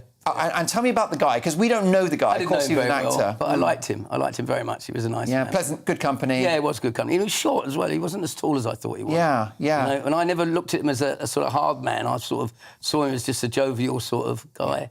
I knew he liked to drink, though. He had something that the audiences just found this guy relatable. There was, I think, a vulnerability, ordinary. I mean, Terry McCann, the put-upon bouncer in Minder. You know how it came across as well? It was the pull-upon bouncer, but he had compassion for the people that he went round for. It wasn't like he was a nasty Minder. No, and also, what about, you talk about comedy double acts, him and George Cole, Arthur Daly and Terry McCann. That was a really well-balanced chemistry, wasn't it? Yeah. Good script writing. Good script writing. Great script writing. I was going to say, and all the best characters are slightly flawed and have their problems and have their Achilles heels. Yeah. And in these series, all his characters had that, and that's why they appear, I guess, a bit like normal men in the street or normal. Well, that's right, because Terry McCann, a bit like Rodney in Only Fools and Horses, desperately wanted to escape his situation, but he couldn't quite escape the grip of Arthur Daly, could he? He couldn't quite get away. No, he couldn't. But it was a brilliant relationship. They did another series though with Kevin Webster, I think, who played the mind. Am I right in thinking? It was. I watched one the other we day. were looking it up earlier actually, and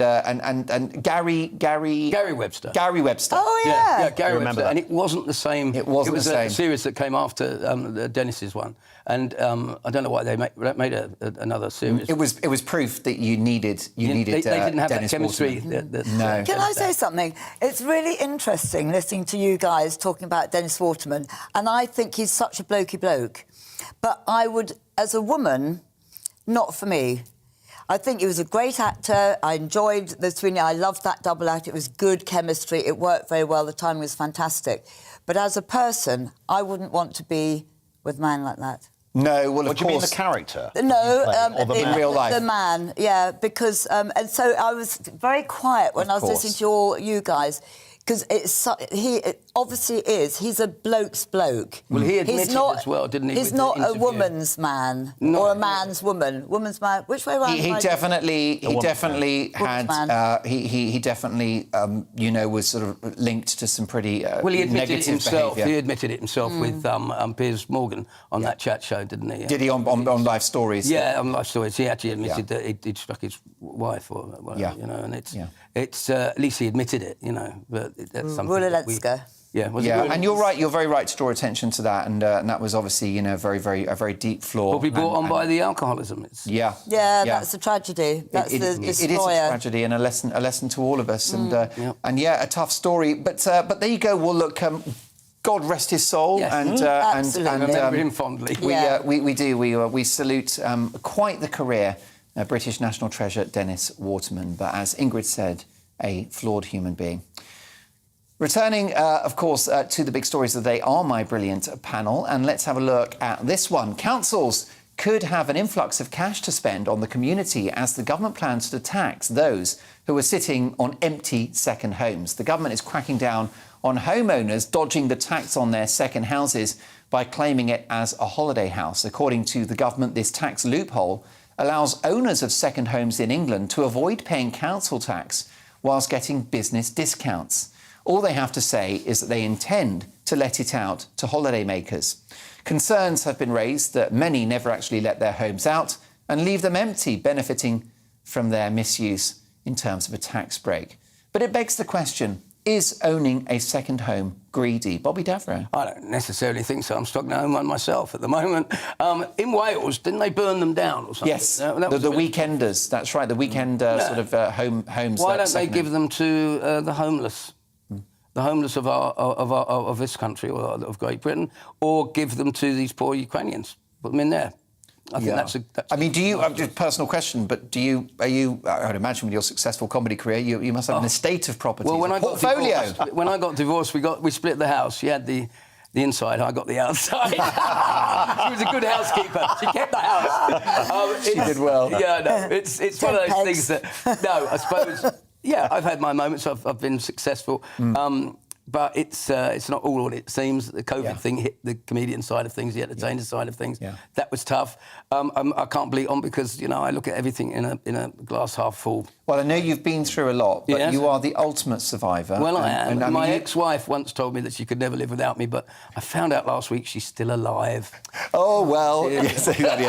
Sorry, hate to break that news to you. Do you think people need to think about the ethics of sort of the idea of a holiday home? I mean, people have sort of rental properties, which in many cases is in lieu of a pension. Yeah. But just the idea of a second property that's gathering dust, which you use in the summer months. Yeah, I think that's a little bit of a waste of what's the word? It's a little decadent, is the word, isn't it? I feel as though, like I just said, house a few people that haven't got homes, or these Ukrainian people are coming over, which is a good thing. Put them in there. If I had a second home, which I haven't, I don't think my caravan qualifies as one, does it? I don't think it does. I wouldn't mind to go in your caravan. No, you would hate it. You can't have sex in a caravan because they tip up. Well, listen. Don't try it till you've knocked it. Then you have the seagulls in the morning pecking on the top. You're not that big, Bobby. I tell you what, that's a TV show waiting to happen, isn't it? Oh, my God. Bobby Davro's caravan? Oh, yeah, please, I like the sound stop it. No, it's the ultimate reality show, isn't it? Or not, let's be honest. I think, look, whether it's greedy to have a second home, it's slightly irrelevant. I think the saddest thing is that there are lots of homes that are empty when there are clearly an awful lot of people that would like to live there. Yeah. I think what does happen, I've seen it a lot because we had some friends up in Norfolk a lot, which is a very nice place for people to go from London. They often have second homes. There were some lovely posh little villages, sort of those Farrow and Ball villages. They were all up that west coast, beautiful, like Burnham Market and other places like that, Brancaster, gorgeous. But of course, at the weekend they're full, but then the week they're completely empty. And it sort of rips the soul out of a lot of these places. I know lots of people in Wales have this same problem. Places where people like to go on holiday, Devon, Cornwall, I guess Sussex, maybe Wales. You found lots of these towns or these beautiful little villages, sort of they've got nothing. They're soulless during the week because they've been bought up by people elsewhere. They sort of push the prices up a lot, of course, and then the locals can't afford to buy those houses there. So you end up with a slightly odd area, which is a real shame. So I can understand sometimes the sort of resentment from people up there because, there aren't people there in the week to shop or to use the facilities, right? They just do it at the weekend and then it gets really crammed. So, but then just with all the people that are now homeless, you think, God, I mean, in London particularly, there are an awful lot of flats going up. An awful lot of them will remain empty. They've been bought as investments by people abroad, correct? China and what have you, Russia and what have you. So a lot of the money's gone into it. So they will just sit there empty as an investment. One day they might flog them. They might literally never live there. Now that to me does seem dreadful. I mean, I think we did have a second home at one time, and actually our council, which was down on the south coast, you did have to pay the full council tax, whether you're in there or not, which to me just seems that if you've got a house, pay the council tax. Exactly. If you don't use it, well, that's your problem, but at least pay the tax. You shouldn't be able to get exemptions from it. Well, what about it? Because we do have a sort of open free market economy, don't we? So, and I'm not that keen on state control or being a disincentive to aspiration. But perhaps the tax system should reflect the fact that you have a second home. So if you want to have a second home, which is quite a luxury, quite a privilege, it is, you should pay for it. And I mean going beyond the council tax. But well, there already is one because you do with your stamp duty. Exactly. So I think that's only a one-off, isn't it? No, there's all other things. There's capital gains at the end of the day. So you would have had that as well. So they are getting it back. sort of at the beginning and at the end if you sell it. So it's not without. I mean, it's difficult for me. price. I'm torn because I am a capitalist and I don't really believe in the state getting its mitts on our assets. No. Especially for the people who have, which by definition, people will have worked hard, perhaps saved up to have those second homes. Sure, but if you see lots of people, you know there are people that haven't got anywhere to live. I can't imagine what that is like. It must be horrendous. Oh, we only have to look but then you've got all these empty houses. But it's not going to change their situation either. Just because you've got a second home, it doesn't mean that you're depriving them because they wouldn't have it in the first place. It's a catch-22, isn't it? It's a complete catch-22. This is the terrible thing. And I'm like you. I just think I've worked hard and how I choose to spend my money. I've saved it. Other people may not save it, but I've saved it because I know what I want in life. I mean, I have a second home in Norway and it is a summer home. Are you in the fjords? Right bang on the fjord. I sit there having breakfast and all I see is sea. Lovely. Oh, it's absolutely I can fantastic. picture you on a bicycle. Yeah, yes, I've got my bike. I waved to you off a cruise ship once. You should picture me on a motorboat.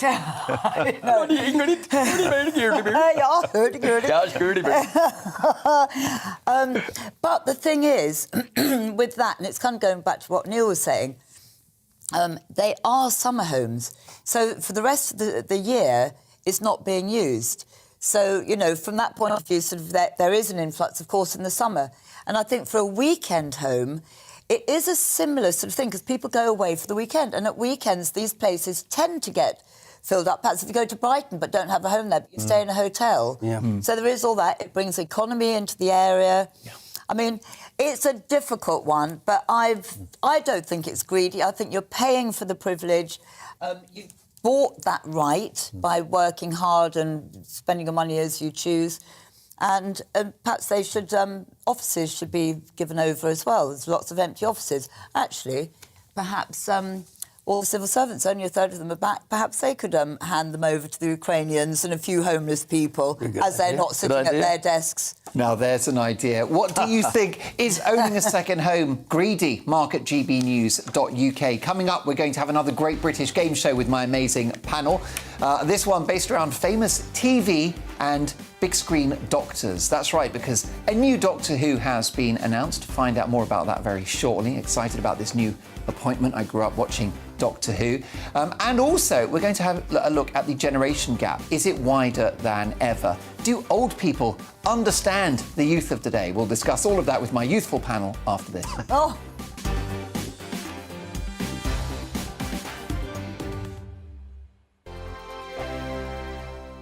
Hello, I'm Michelle Dewberry and you can join me every weekday 6 till 7 on Jubes and Keir. Me and my panel will get stuck right into the day's events and I can tell you, in fact, I can warn you, expect some robust debate, some strong opinions and perspectives from both sides of the fence. It's about you at home as well. I love to read out all of your comments, or at least as many as I can. So join me, Michelle Dewberry, Monday to Friday, 6 till 7 on Jubes and Keir. On radio, they call it the drive time slot, 4 p.m. until 6 p.m. as listeners head home. It's that part of the schedule when the dust of the day's events begin to clarify, and we try to make sense of it for you. Brazier is drive time for radio and TV. It's fast, it's punchy, it's opinionated, there's a Brazier angle and a little bit of levity. That's the question. That's two questions, actually. That's Brazier, Monday to Thursday, 4 till 6 on GB News. Hello, I'm Patrick Christie's. And I'm Mercy Moroki. Make sure that you join us Monday to Thursday, 10 a.m. until midday, right here on GB News for To The Point. We're not afraid to talk about the topics that matter to you or the big topics that always matter. We cover absolutely everything, from the breaking political stories of the day to law and order, what's going on in the channel. We're not afraid to hold people to account. We always make sure we include your views on our show. Indeed, if you're thinking it, you can guarantee that we're saying it. So make sure you join the conversation with us, 10 a.m. until midday, Monday to Thursday for To The Point on GB News. I'm Dan Wootton. Join me Monday to Thursday from 9 to 11 for the feistiest and most fun news debate on TV, where free speech reigns. I'll bring you a sharp take on the day's biggest stories, bombshell newsmaker interviews, and A-list guests. And I guarantee you, no spin, no bias, no censorship, and no reason to go to bed. That's Dan Wootton Tonight, Monday to Thursdays from 9 on GB News.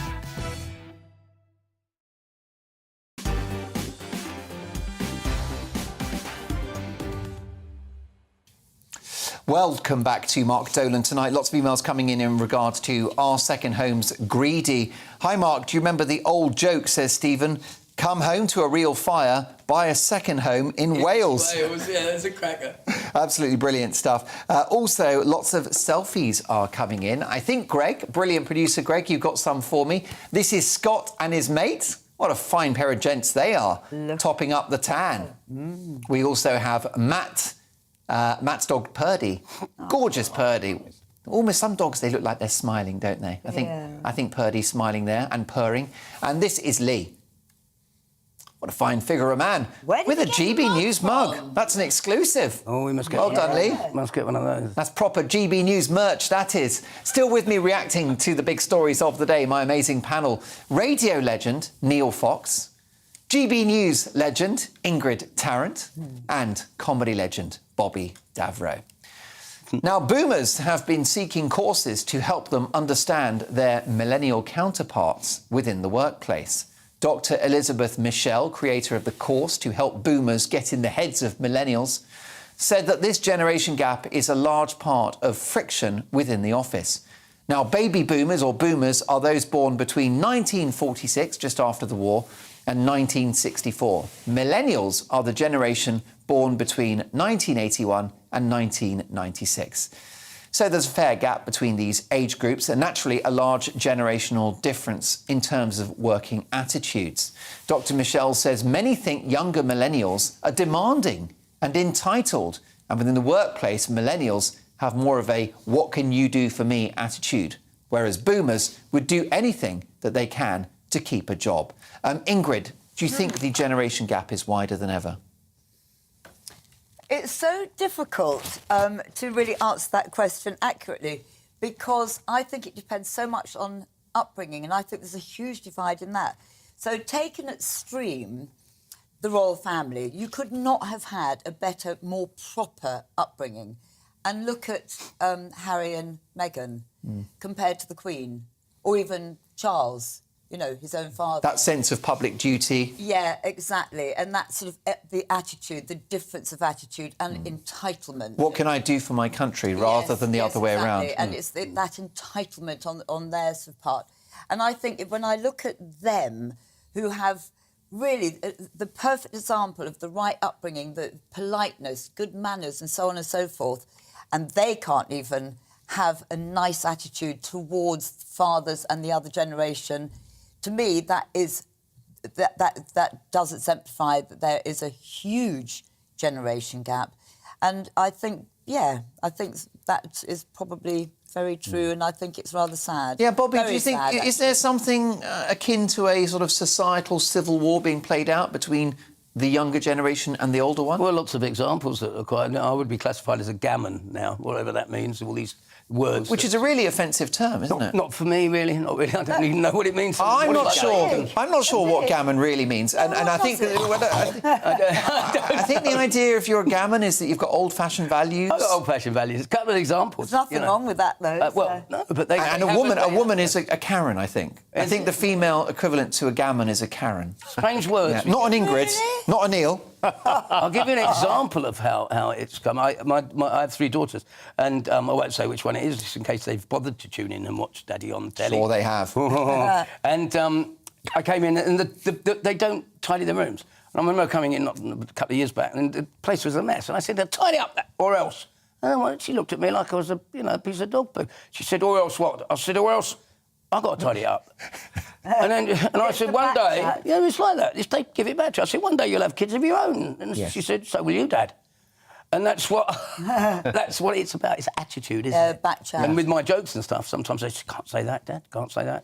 Yeah, I mean, that's another factor, of course, the so-called woke politics, cancel culture, Neil. Well, look, I think so, things have always changed. I mean, look, you only have to look at music. You know, one generation will always go, music's not as good now as it was when I was growing up. You know, so I think every generation, as the next generations always try to push the generation before to try and be a bit faster or braver or bolder or whatever it may be. Yes. So I think we've always had that. I think what's interesting, the current generation, the ones that are called the millennials, I think it coincides very much with the explosion of the internet, with social media and everything else that's happened, which I think doesn't help at all, because everyone's got a voice. They're all celebrities, aren't they? Well, they are, and they're also looking at an awful lot of the world that's not actually truthful. They're looking at it through rose-tinted specs of the social media lens, which is no one posts a crappy picture of them. Everyone's beautiful, everyone's looking good, everyone's having a great time. So I think the world that's being created that people are looking at, and that's where they're looking at a lot of their world,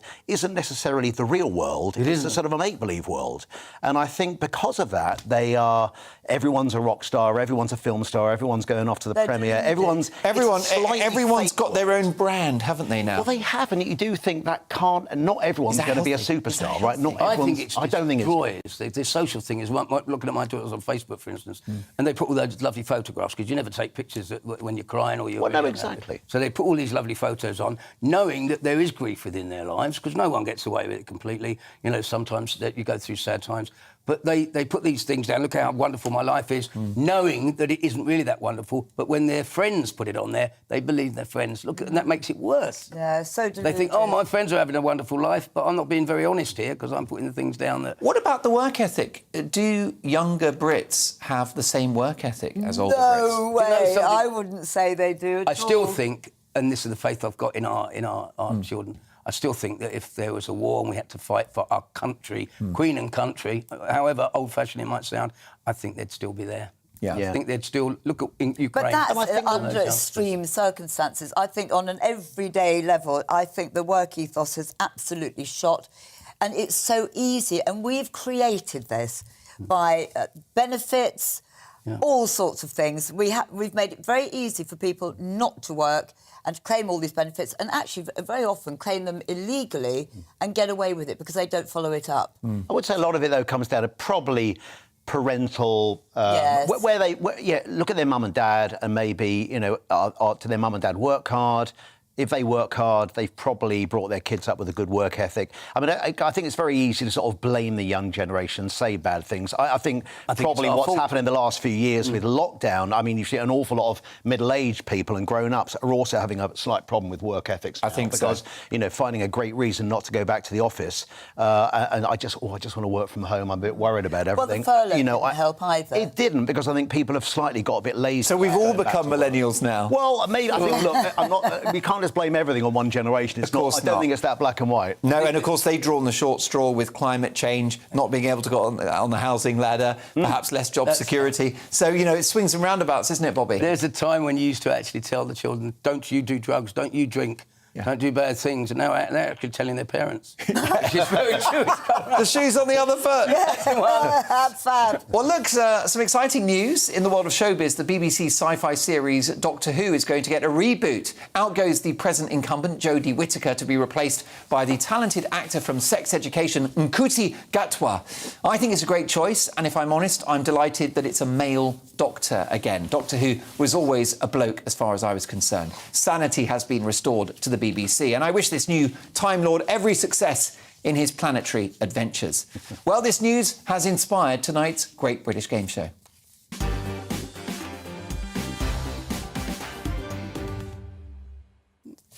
I want you at home and my panel here in the studio to see if you can name the famous doctors from TV and film in a game of Doctor Who Is That?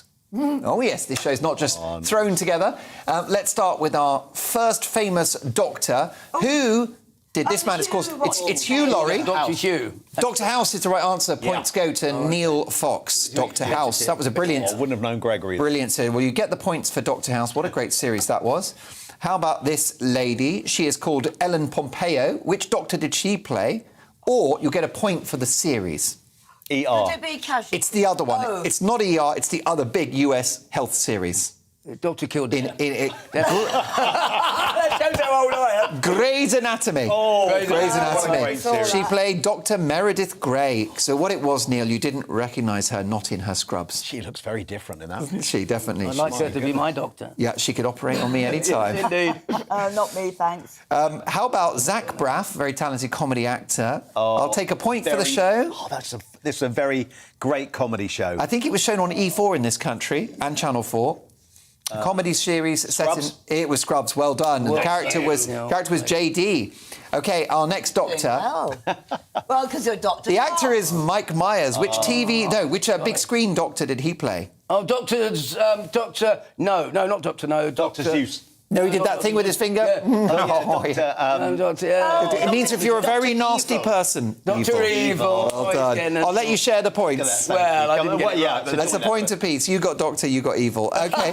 How about Benedict Cumberbatch? Who No, he's played another Doctor. Dr. Watson. No, Sherlock Holmes, was he a doctor? I don't think so. This character is from the Marvel universe. He plays a doctor, and it's that word you would use for someone that's a bit odd. There's a new movie coming up. Doctor Strange. OK, that's... We got there in the end, Ingrid. Yes, he played Doctor Strange. Yes. The full character, Dr. Stephen Strange. How about this next TV doctor? Who could he be? I got it. It's the guy that was on the... very close to Oprah Winfrey? Dr. Winfrey. For those listening on the radio, moustache, bald head, a famous doctor, a talk show host in America, Dr. Phil. Oh, Dr. It was Dr. Phil, that's right. Like I would never knew that. Quite a big fan of his, great broadcaster. How about this next TV doctor? Dr. Hillary. Oh, There you go. Yeah. Hillary Jones. I like Dr. I've got one more doctor, and it's a lady doctor. Oh. Doctor... That is the actress Gillian Anderson. Oh, yes. Oh, in which TV series did she play? The show was in the 90s. She starred alongside David Duchovny. Sci-fi drama. X-Files. X-Files? Oh, yeah, but what's the name? It was Dr... It's Dr. Feltsy something. It's a hard one. Scully. Scully, that's it. Well, I nearly got it right. Almost right. I'm dyslexic. I've got one more TV doctor for you. Who could this be? Oh, no! Dr. Fox. It is Dr. Fox. Trust him. Trust him. He's a doctor. And a great broadcaster as well. You can be my doctor anytime. Definitely. Let's take a look. We'll go out on a selfie. I think we've got one right here. Actually, we're just loading it. Whilst we do that, can I thank my amazing panel? I think you'll agree it's been such a treat to have Neil Fox, Ingrid Tarrant and Bobby Davro on the show tonight. Enjoyed your company and so many positive emails. Please all return very soon. We'd love to have you back. And hi to Bobby's lovely daughters. Please tidy your rooms, girls. Yeah. You might be grown women, but you can still tidy up. We've got a really busy show coming up because it's headliners at 11, and those are tomorrow's papers today. Tonight in the company of Steve N. Allen and Nick Dixon, so do stick around. It's been a really busy 3 nights. I cannot thank you enough for your company. Of course, I'm back for Mark Dolan tonight on Friday. Big Dan Wotton's back on Monday at 9. Looking ahead to tomorrow's weather, and the UK is looking wet and windy in the northwest, drier but chillier to start in the southeast. Let's take a look at the details. Monday morning is going to be mostly fine in the southwest of England, with some decent bright periods, but there will be some high-level cloud around. Meanwhile, in the southeast, there will be largely clear skies. It'll be chilly first thing, but temperatures will quickly rise in the sunshine. In Wales, it will also be mostly fine, but some cloud here. Most of it will be high up, so it should still be bright. It's a similar picture across the Midlands and northwest England. A dry and bright start here, but winds are expected to pick up, meaning it will be more blustery than today. Northeast England will also be dry and mostly bright at first, with some thicker clouds starting to push in from the northwest and strengthening winds too. Rain is set to arrive here later. This rain will already be across much of Scotland first thing. The rain is going to be heaviest in the northwest of the country, with the strongest winds here too. Western Northern Ireland is looking similarly wet, whilst it should be drier to start in the east. The rain is going to spread here later, with winds picking up. So it will be a wet and windy morning in the southwest as rain spreads across, drier, sunnier and warmer in the southeast. And that's how the weather is shaping up during tomorrow morning.